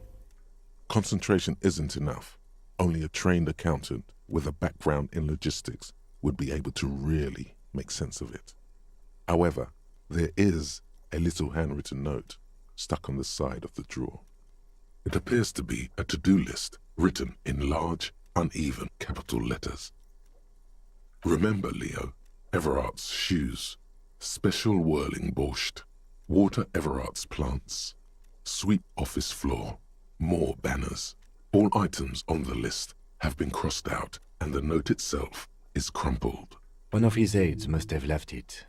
Nothing incriminating here. The special borscht seems a bit odd in the list. Remember, Leo, all items on the list, the drawer slide.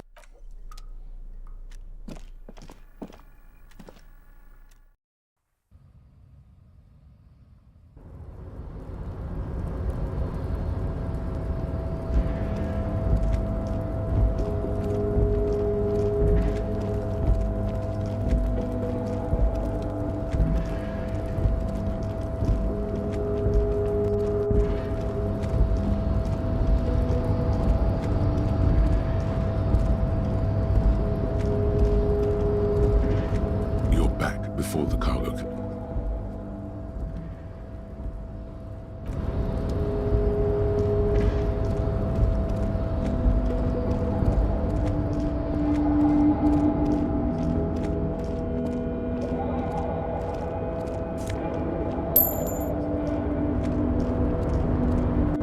Oh, hey, mister.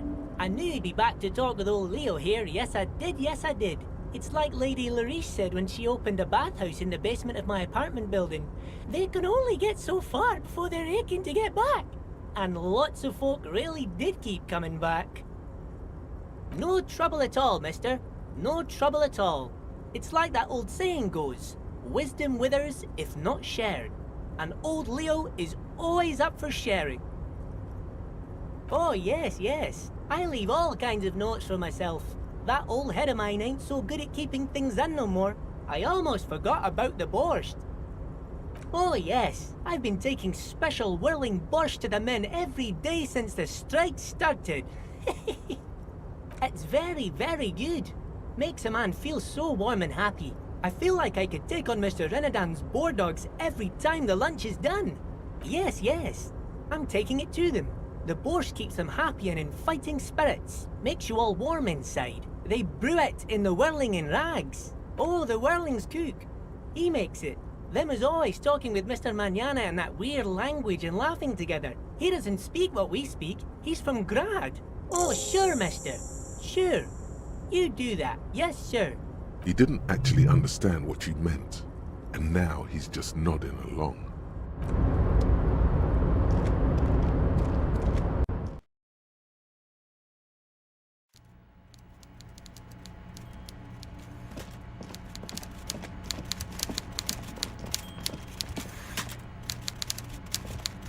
Mr. Dubois, a pleasure as always. You don't have to sit down this time, since you've already sat on that chair. Yes, yes, my best men are tracking it down. Some kid... What's that, Harry? You're getting a little pale. Is it the words paranoid schizophrenic and lost gun in one's... You might have noticed there's one hanging on a tree behind the hostel cafeteria. Oh my. Don't take this question personally, but why would I get involved in this matter? Mr. Clare, the man was hanged with a cargo belt. A steel-reinforced cargo belt. It's safe to assume the Union had something to do with the murder. Besides, getting the body down would benefit all of us. It's a stain on the neighborhood. I can certainly see how having him up there might start affecting some real estate values. But of course, all joking aside, I am going to help you. Jean-Luc, my boy, I'm sending 2 police officers down. They have a dead body in a tree problem they need help with. Namely, they need it to be taken down. And, Jean, please take it easy with the race signs. He's had enough of that. You can find Jean-Luc down at the gates, but you already knew that. Anyway, he's going to help you. See you soon, Debardeur. Just kidding, but not too much.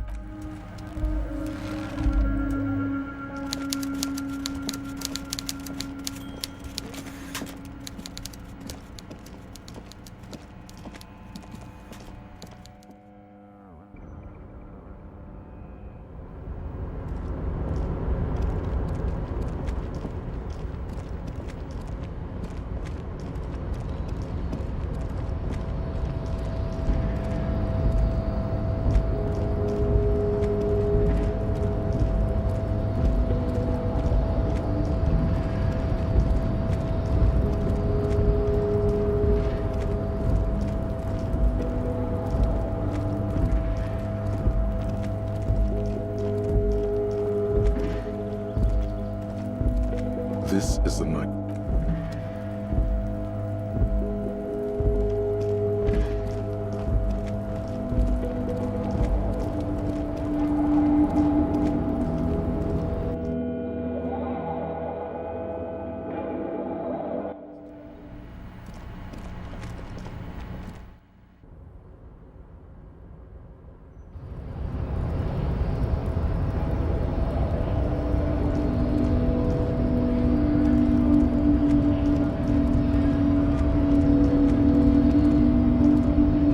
Promising race pupil returns. He does not so much as glance at the object. Stop showing me your pathetic cup. I have no interest in it. He had nothing to do with it. I am not the first line of defense. I am the last. In addition, these so-called Hardy boys are an effeminate clique of bodybuilders. Their company is spiritually degrading. You pick up on something artificial in his tone, like he's putting on an act. This is unlike him. He is usually more himself. The Hardy manlets are on the pay of the company. I answer to the union alone. And I do this out of race heroism. Finance is an alien concept to the Seminoles. Now leave me be. I must luxuriate in the company of my woman. Fine. They have recently fallen under the influence of a possibly sexually perverted female vagrant and a narcotics peddler. It's shameful. Find out for yourself. Endomorphic blob. Interesting. Don't be vulgar. White or not has got little to do with this. The race enigma runs much deeper than that. Mr. Claire is a man of vision and means. He has the will to confront International Capital, which is something your race naivistic communists never did. Also, to serve is noble. It takes discipline. Your petulant individualism has only contributed to your race failure. It is lax and moronic. Of course you are, Revacholian man. The failure of communism to challenge the world order is the core of your race fate. All around you, the fruits of its defeat. Individualism, rock and roll music, sexually transmitted disease, above all, rampant multinational finance still reigning large. Tell me, where have you gotten your love of pathetic communism from? Degenerate youth culture?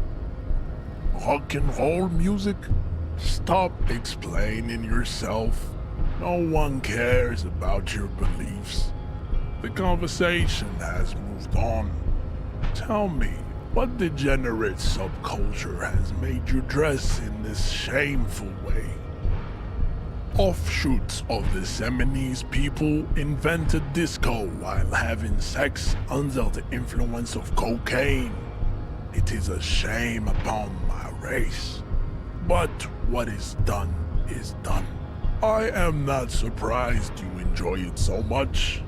This has happened to many of the side products of the inevitable cultural victory of the Seminoles race. The South Island race, haplogroup A4A. We are the rightful masters of the Insulindian archipelago. We descend from the Areopagites of ancient Pericarnassus and arrived here 4,000 years ago. Millennia before you. We are the future. That is all you need to know. I am a descendant. The narrow streets of Ulumbuir are with me in my genetic dreams. I see young Seminoles women walk into the grey mass on Ile de Fantôme, waiting on immaculate conception from the pale. No, I have heard about it on the radio. I'm from Couronne, and no, it is not just in Revachol. The city is central to the Seminoles strategy. Spreading through its trade networks, our culture will dominate the world. You have heard enough about our phylogenetic secrets for today. You have extinction to come to terms with. Think upon it. I think this racist is better than the last. But the next racist will be the really good one. That will be the He will grant us 3 wishes. Your pedomorphic friend has quick wits. A protruding occiput and an indented zygomatic bone. The lieutenant does not flinch. You should keep him close. The congenital defect of farsightedness does not render him a complete invalid. He still has the use of his mind. So it was. My unpromising race pupil entered the harbor and used my superior to give me orders. I salute your cunning and will remove the body from the tree with my bare hands. You're so noble, Measurehead. There's a but. But while I am gone, someone must stand guard on the bridge. That someone needs to be you. Both of you. This is the uncomfortable result of not taking it on ourselves. I can live with a compromise. Listen to your little friend.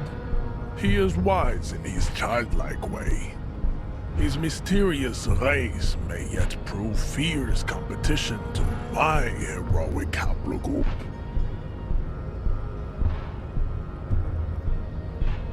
This is the... Listen, babe. See that they stay here the whole time.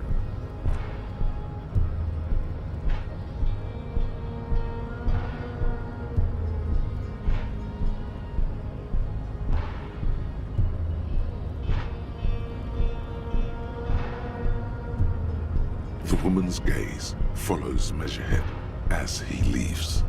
So, you guys are like cops or something? Look at him. His craniometric perfection. Are you cops or what?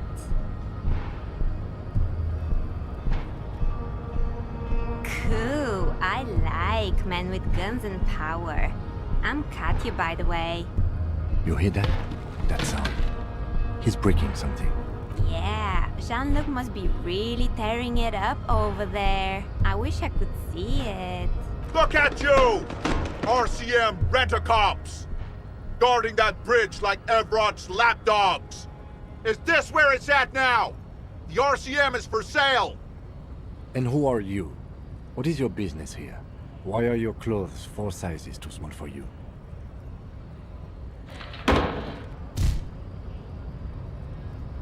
A shrill laughter interrupts you, echoing across Martinez. It's Kuno. Then, the man turns to look behind him at the behemoth appearing around the corner, approaching him, walking past him.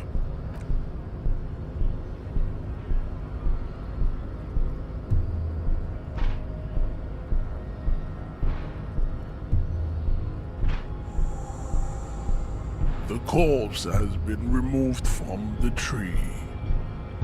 Stand down and congratulate yourself. You have sided with Ray's victory today.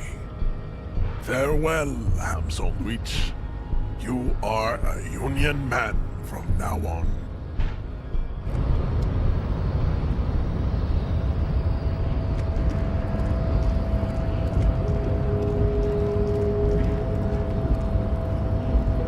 Yes?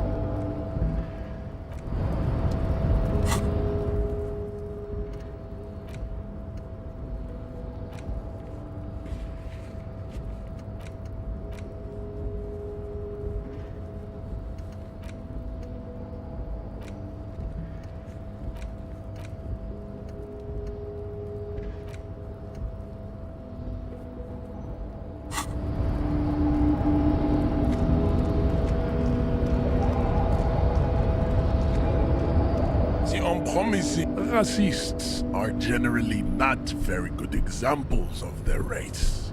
Welcome to Revachol. You hear him yell at a redhead woman visiting the fritter nearby. He must think redheads are immigrants. I am not like them. I am craniometric perfection. I have taken the trouble to permanently draw a phrenologic grid on my skull and features. This should dispel any doubt.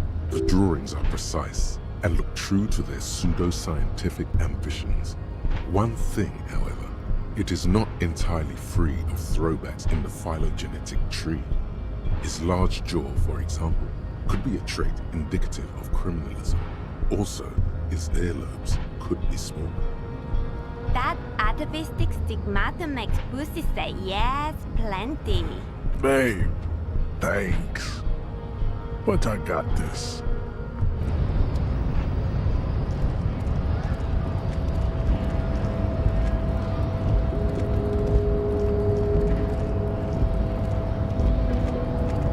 What a wandering man. Oh, the mercenary, eh? Who could have killed him? That's indeed the question. Why even do such a thing? What a thought! Why would noble workers resort to such a thing? Unless they were pushed, of course. Your dead guy was an enemy combatant. He was an agent of the opposition, attempting to undermine our honorable efforts. I ain't the murdering type, but that's just me. Large organizations like our union have all sorts of men, with all sorts of skills.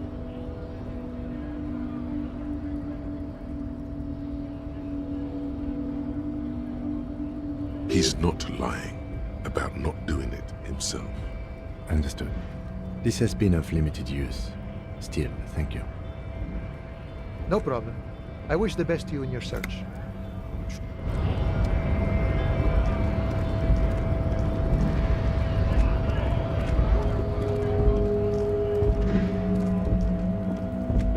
Hello, compatriot. Oh man, that's great. Look at that guy go. Haven't seen anything that funny in a while. God damn. Thanks for that, but no, it's not mine. He doesn't live in Martinez.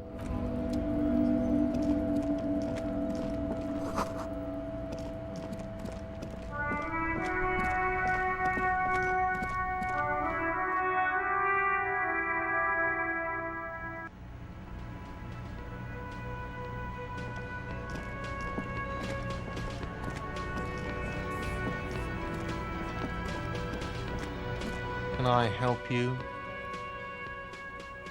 Thanks. I hope you found what you were looking. How strange. I certainly didn't put them there. Sylvie had the keys before I got here, and I can vouch for her. I can vouch for all my staff.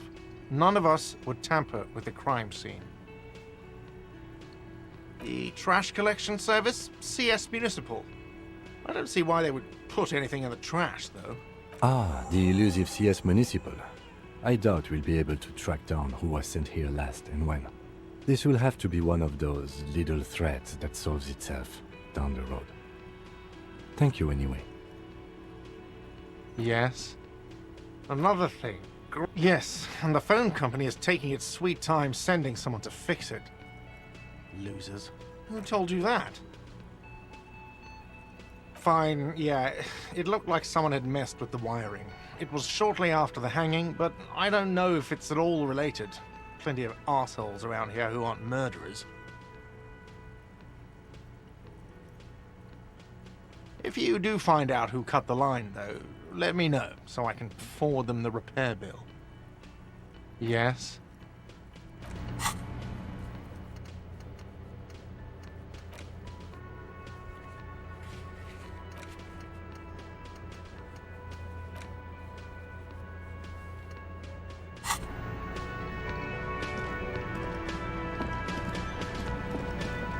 The man ponders his cooking utensils and gives you a little nod, acknowledging your presence. The man says a couple of sentences in that strange language of his, and then seems to wait for you to speak. I'm pretty sure he asked you a question. He doesn't know your language. You can just say something cool in return. Horse need more vodka? Okay, so it's vodka that keeps the men happy and in good spirits. Clever move by the Union. Of course, vodka. Now that makes a very, very special borscht indeed. Turn it up and then ask for some yourself. Turning it up seems like a dangerous idea, honestly. the place is a powder keg. The cook gives you a long, disappointed look, then turns the stove off and seems to wait for you to speak. The mention of mañana gets his attention. He smiles and delivers a whole slew of unfamiliar words and lively gestures. Then he falls silent again. Speak Revacholian? We speak Suren. There is no such thing as the Revacholian language. But don't worry, your message remains clear. The cook is still smoking, ash falling from between his fingers. His hands are large and clean. Good thing he didn't understand a word of your stupidity.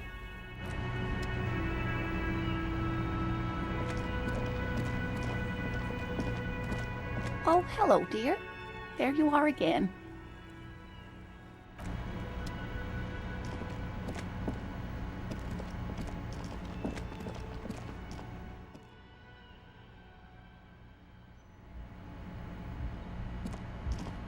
The door is this door.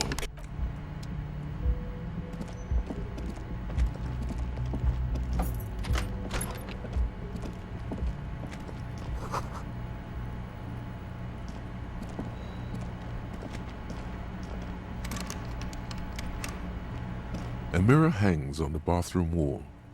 In it, your face, adorned with the expression.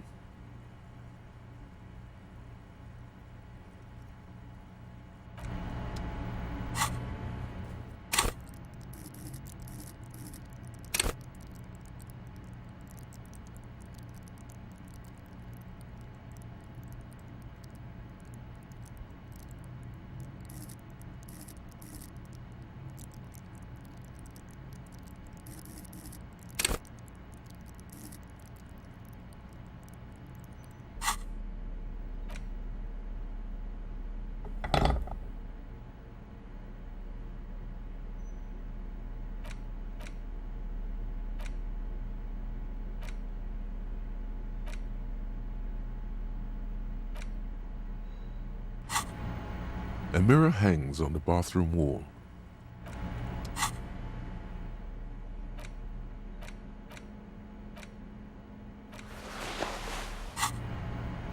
A mirror hangs on the bathroom wall. In it, your face. The faucet is quite terribly mangled, but you just might be able to twist its parts into place. You handle the chain cutters deftly, applying just enough pressure. The faucet regains a recognizable shape. The steam stops. Told you that you needed those chain cutters. Everything is connected. Everything has a purpose. The mirror begins to clear slowly without you having to wipe it.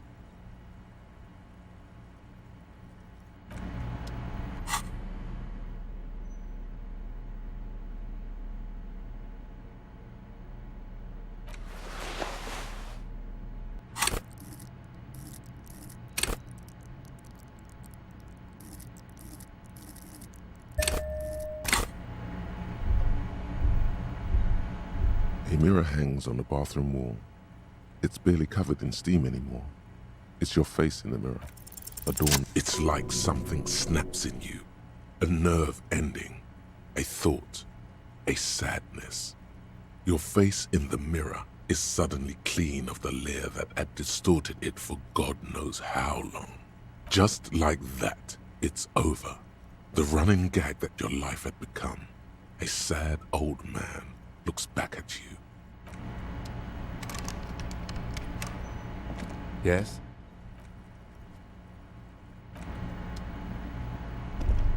Kim also tries not to look at the pile of taped viscera on the carpet, or the weird suitcase on the hat rack, or the potted plant dying in the corner.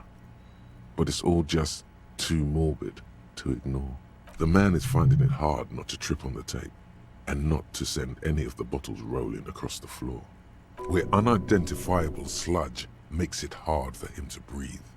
Smells of vomit in here.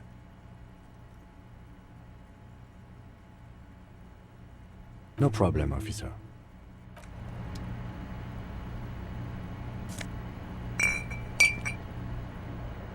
The window stands broken. The morning light hurts your eye.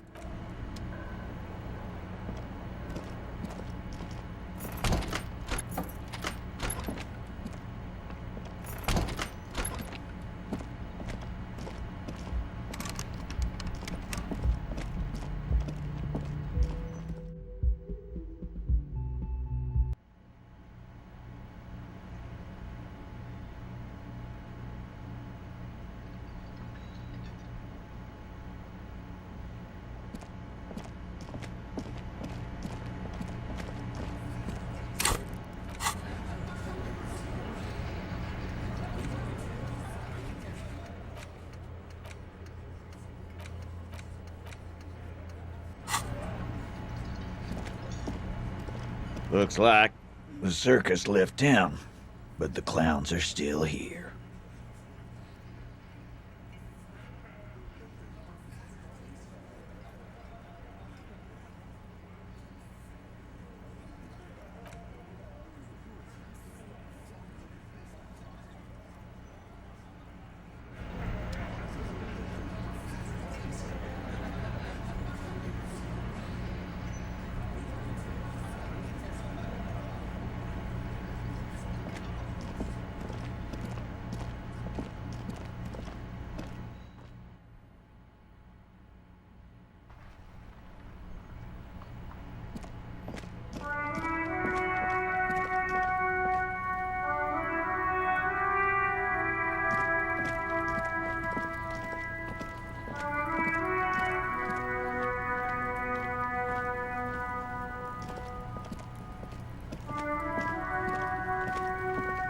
You missed a good show before.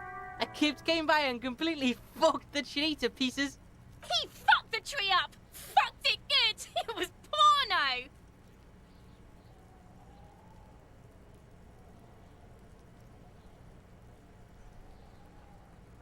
Watch out, Kuno! He's trying to crawl up your ass! Kuno knows which Kipt Kuno meant. Kuno knows all the Kipt.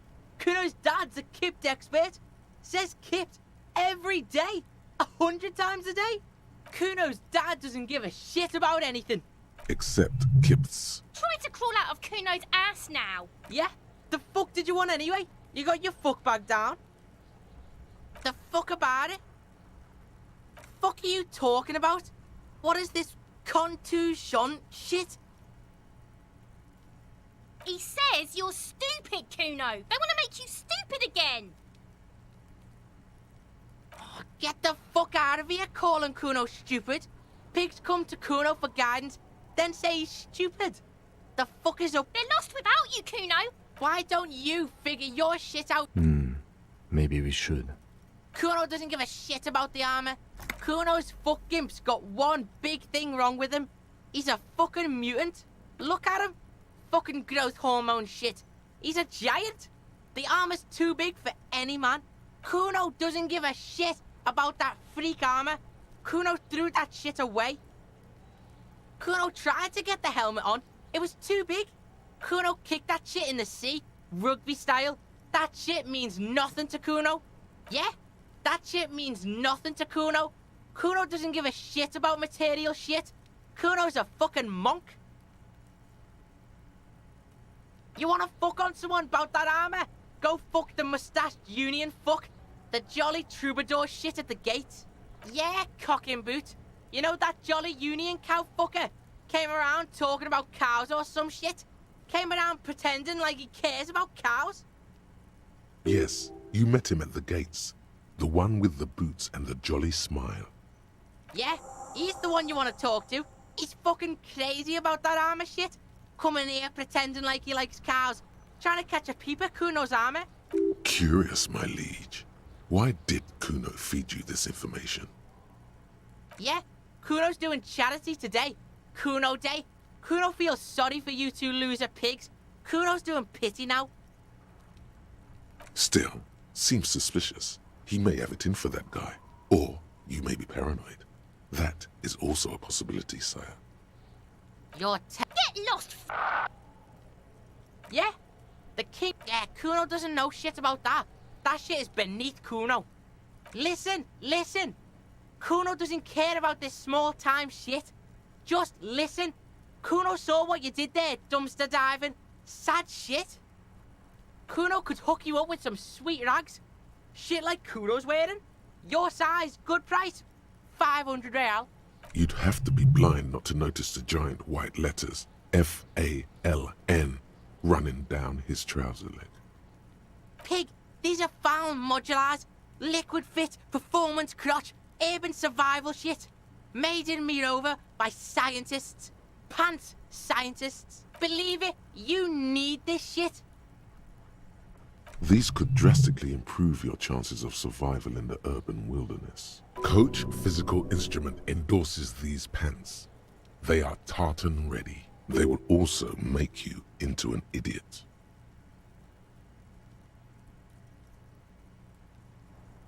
Look, Kuno ain't seen shit lying around, except for that up there. Now you want performance gear or not, Grandpa? The lieutenant remains silent, but his expression couldn't say. All right, Pico. Don't do business with the pig, Kuno. As you can see, Kuno and C don't trust you. Can't do business without trust. The fuck? A mug in the trash? Is this about the fucking clothes again?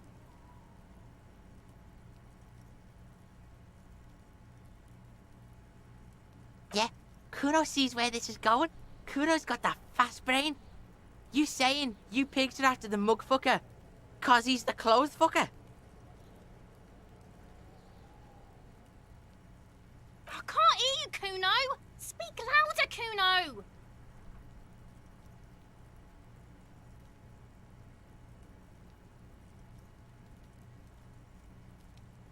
Shit, that's tense. Someone's going to the beat-down basement, huh? Mug guy gonna get tied to the radiator. Kuno doesn't know who put that shit in there. And if he did, he wouldn't squeal. But if you find out, maybe you can... Tell the Kuno who it was. He's curious. He likes putting 2 and 2 together here. Stop turning into a pig, Kuno. They're trying to get you hooked on the snitching. Get away from my Kuno. Yeah, get your bacon shit away. Kuno doesn't like to be seen with the popo. Get your shit done and out of Kuno's face. Yeah, whatever. Kuno doesn't give a shit. Kuno doesn't...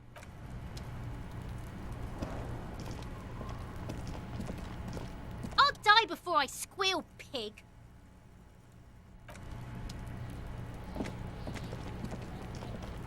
The corpse lies on the ground among the remains of an absolutely demolished pinewood branch. It's gently laid on one side. Mr. Measurehead has done a good job. Nothing is too broken or compromised. The victim is ready for a field autopsy. Yes. 1. Investigation of the scene. 2. Initial examination of the victim. 3. Field autopsy. 4. Transportation of the body to the morgue. We are on number 3. The RCM's 4-phase murder scene processing manual. The fuck are they on about? Cop's gonna cut his shit up.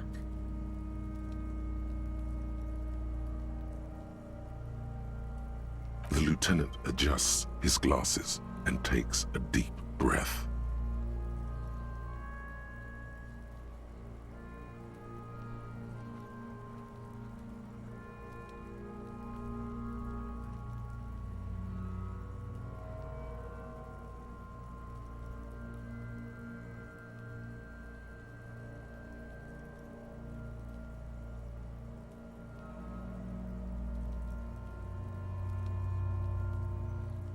Shoot, Looney Rooney.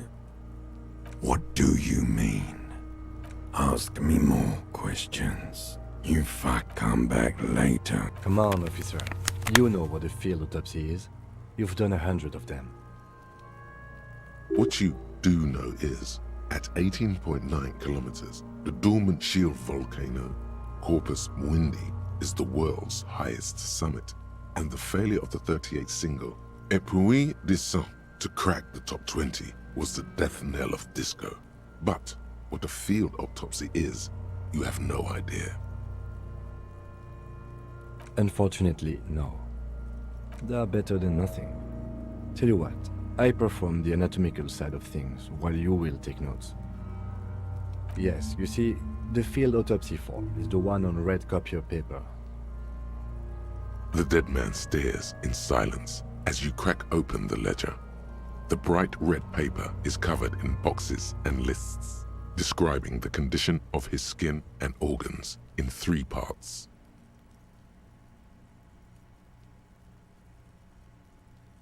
Above those, an 11-field info form needs filling out first.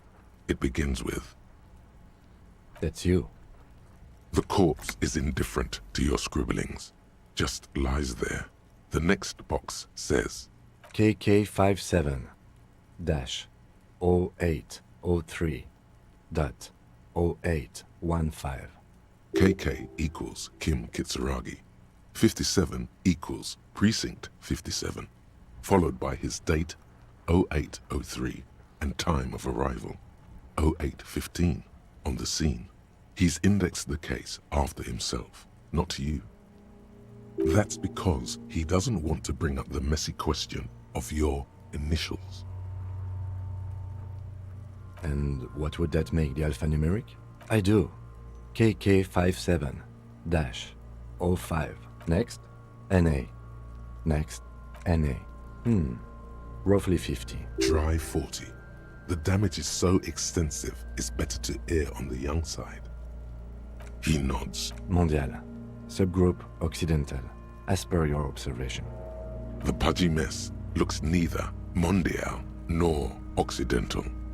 It doesn't even look human. The next line says, as you read it, you think, that leaves out dark-haired Mesk, Sao, Sarah Mauritian, Kedratic. Lighter-skinned occidental means this man could be Vespertine, Oranese, Messinian. Those 3 are on the table.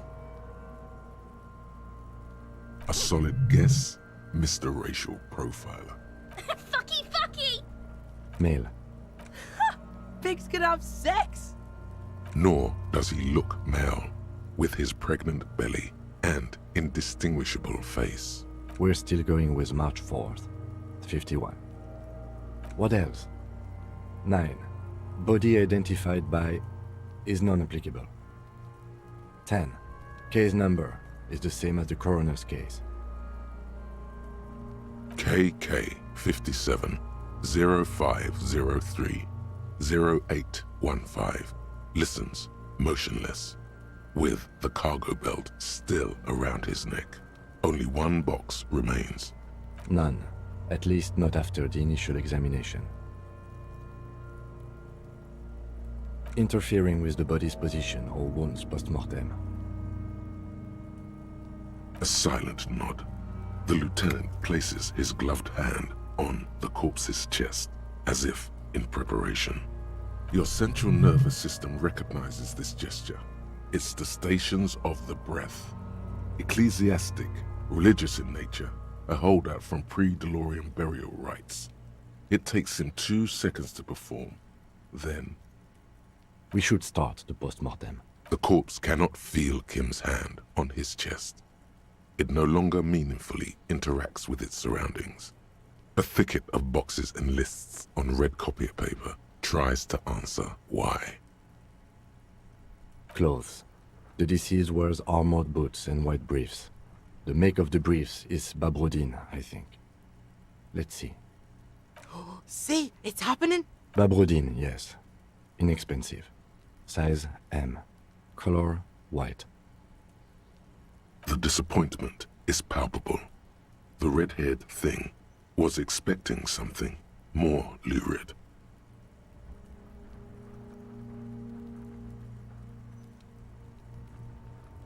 The boots are ceramic, vitreous enamel.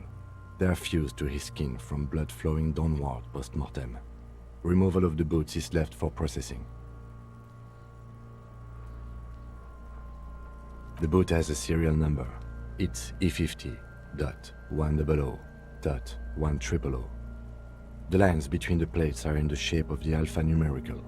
The number is purposefully concealed by the design.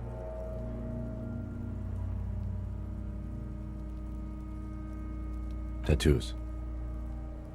The upper torso is covered in a single, continuous tattoo, resembling a national pattern. It reaches from the right shoulder to the heart. The ink is blue and white.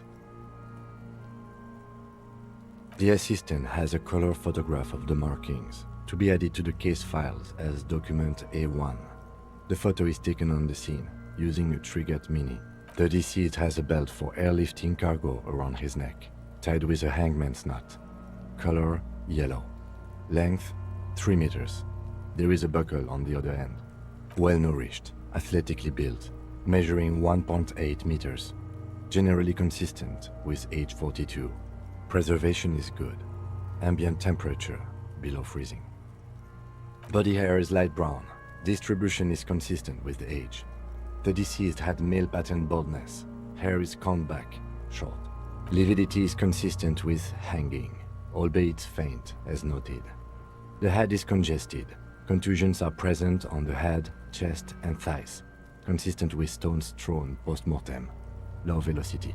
Fucking low velocity? You think Kuno doesn't know what you're talking about?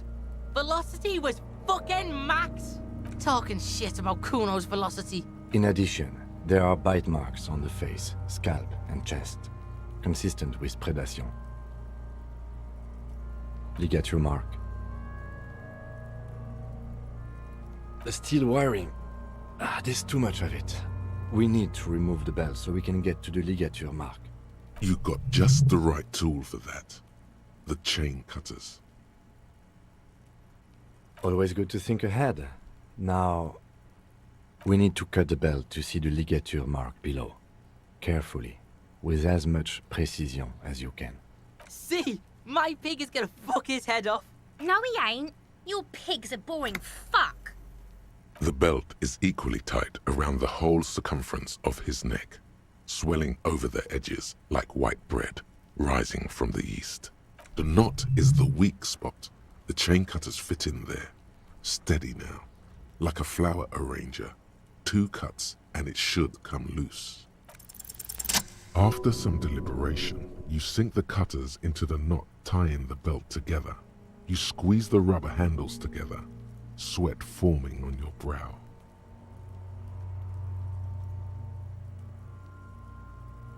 Snap! The knot is slashed. Another cut and the belt falls apart like a flower bouquet, revealing the dead man's neck and the dark red ligature mark around it.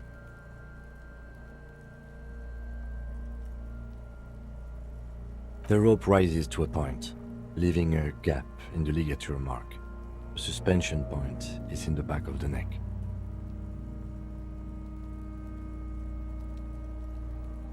Hemorrhaging is observed on the skin, above and below the ligature mark. The mark is well pronounced, consistent with a drop from 1 or 1.5 meters.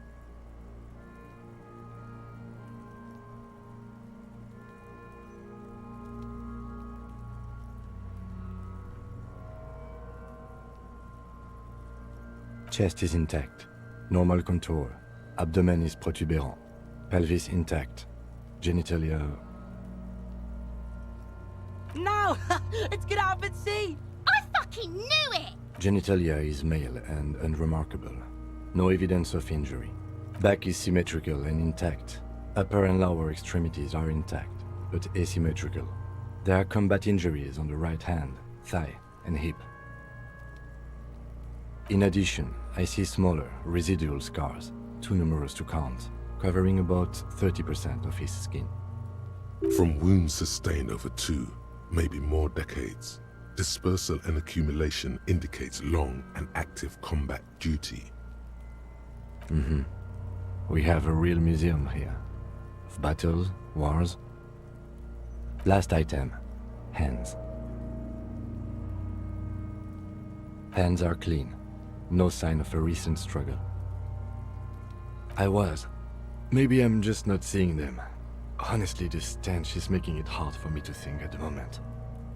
Ooh. That's all for the external. Well done. What next? Central nervous system. I have nothing. Do you have anything on this man's central nervous system?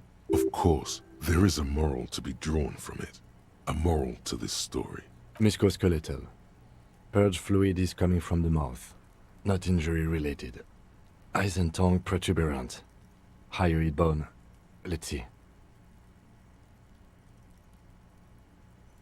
With his eyes almost closed, the lieutenant puts his hand on the dead man's throat and begins to massage it, gently.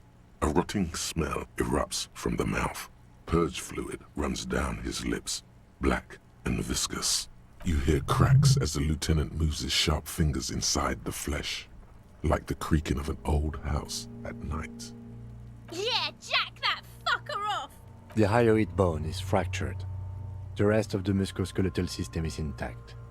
Unremarkable. Respiratory system. Oral cavity shows no lesions. The victim has received dental implants, possibly after a combat wound. Mouth swollen. Hemorrhaging present in mucosa of the lips and mouth. No scream, no sigh of relief rises from the darkness inside. It's humid there. Sickly sweet air, unlike anything living. You feel like you're about to throw up again, straight in that mouth of his. It's hard.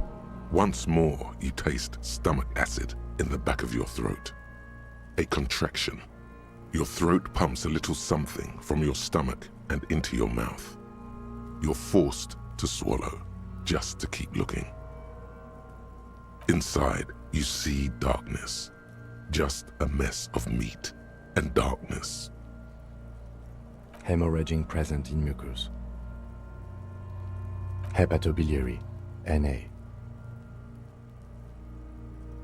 Same for toxicology and serology. Cardiovascular. The body exhibits heavy lividity. Blood has gathered in the hands, feet, and neck. Hypostasis is visually consistent with the hanging. Gastrointestinal. This will do. Digested semi-solid food in stomach. Voila. What's next on the list? Let's see.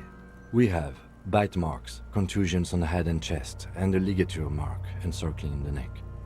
You'll need 3 feels. Leave a 4th one too. Be thorough if you want maximum results. Oh, so we inflicted them? Okay, so there's a spin-stabilized munition from a Kiel A990 muzzleloader lodged in his lung. I don't think we should mention that. Better not to muddy the waters. Injuries. Head, chest and scalp bite mark injuries. Predation by birds has caused damage to the body. Odontologist does not need to be consulted. And your opinion, officer?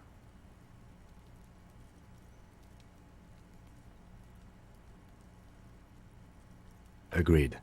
Next injury. So, the scalp bleeds from a post-mortem head injury, a stone. The injury does not have the rim of an early inflammatory response. The perpetrator on the scene has confessed to causing it post-mortem. At maximum velocity, fucko! Has confessed to causing it at maximum velocity. Coagulated blood sticks to his scalp and chest, where the countless stones have hit the dead man. Beneath, the description of injury. 2 boxes. Right. Next, a dark red abraded ligature mark encircling the neck, with a gap on the nape measuring, let's say, 7 centimeters. I see hemorrhaging on the skin, above and below the ligature mark. Depth of the mark, 1 centimeter. No signs of clawing on the neck.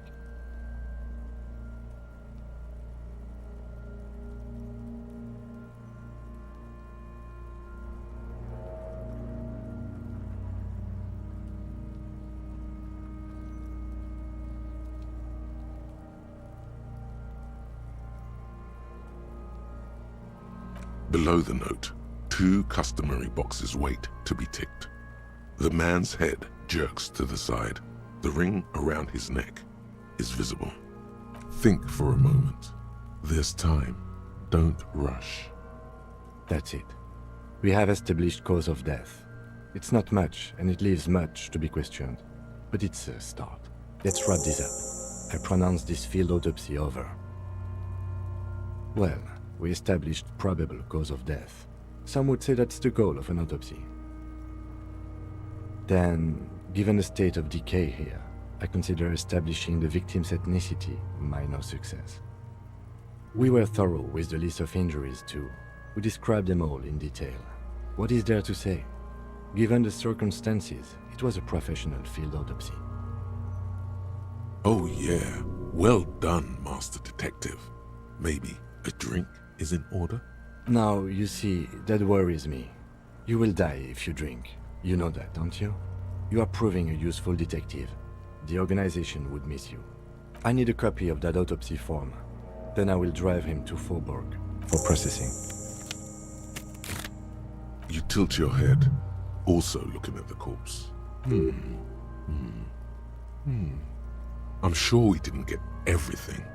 There's always something.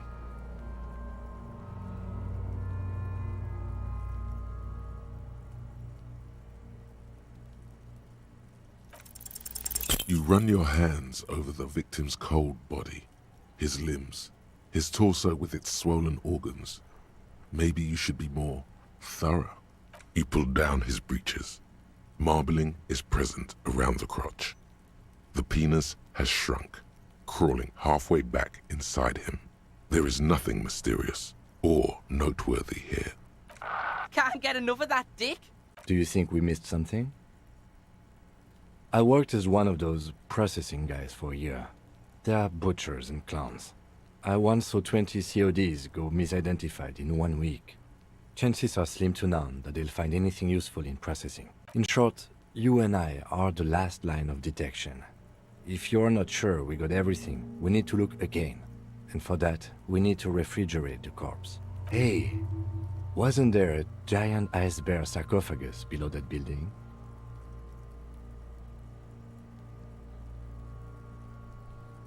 Now, detective, I've rarely been disappointed by the size of a giant ice bear fridge, but I think we should still take a look at it first. Make sure it's big enough before we carry him over.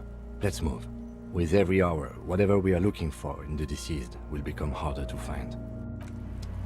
The man is deep. The lieutenant adjusts his glasses and takes a deep breath. If you think so, officer, I'm not going to object. I need a little help for carrying him to the holding pen of my kinema. I'll take it from there. Continue working here. The locals, the case, or attend to your own business. I will meet you downstairs in the Whirling in Rags tomorrow morning, 7:30 sharp. This means Lieutenant Kisuragi will leave the party until tomorrow morning. You're free to do side tasks and even the main case, though it might be more difficult. If you have nothing to do, read books or sit on the bench on the plaza.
All I'm wondering, man. The little boy had it good on his promise to get me into trouble. To sick the pigs on me, pardon the choice of words, not mine. I was asked to look into that armor situation. Official Union probe, you know. Track it down, see who took it. At first I thought, why not? Maybe the pieces can feed the strike. Buy us a few more days under the sun, you know? So I went to this boy. He said he'll make me his prison bitch. He's got eyes everywhere, the cops in his pocket, and he's the king of Jamrock. Serves me right for doing menial footwork. I dropped that probe right then and there, and it still got me into trouble. One bad move is all it takes. I learned that people don't want to talk to a drunk Union man about some armor. Not much. Technical stuff mostly. That was the interesting part. I did some research into this armadura. Let's say I have friends at the library. I didn't get into the material science, just how it comes off. In parts. 4 in total. The helmet was the first to go. The kid says he tore it off and kicked it into the sea. I believe him. The boots were still on the guy last I saw. Too hard to remove.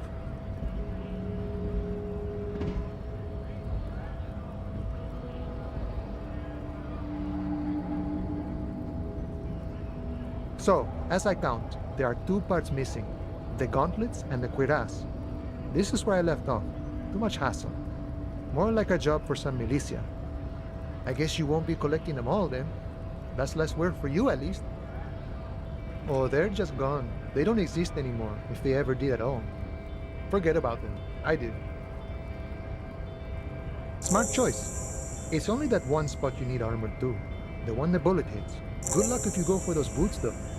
You'd have an easier time wresting the spurs off a boyadero than getting them off him. It's a minor nuisance. It's all good. He thinks, not yet. Better to get this business out of the way. Sweeter then. I did some research in parts. So, as I count, there are 2 parts missing. The gauntlets and the cuirass. Yes, you said as much. No problem.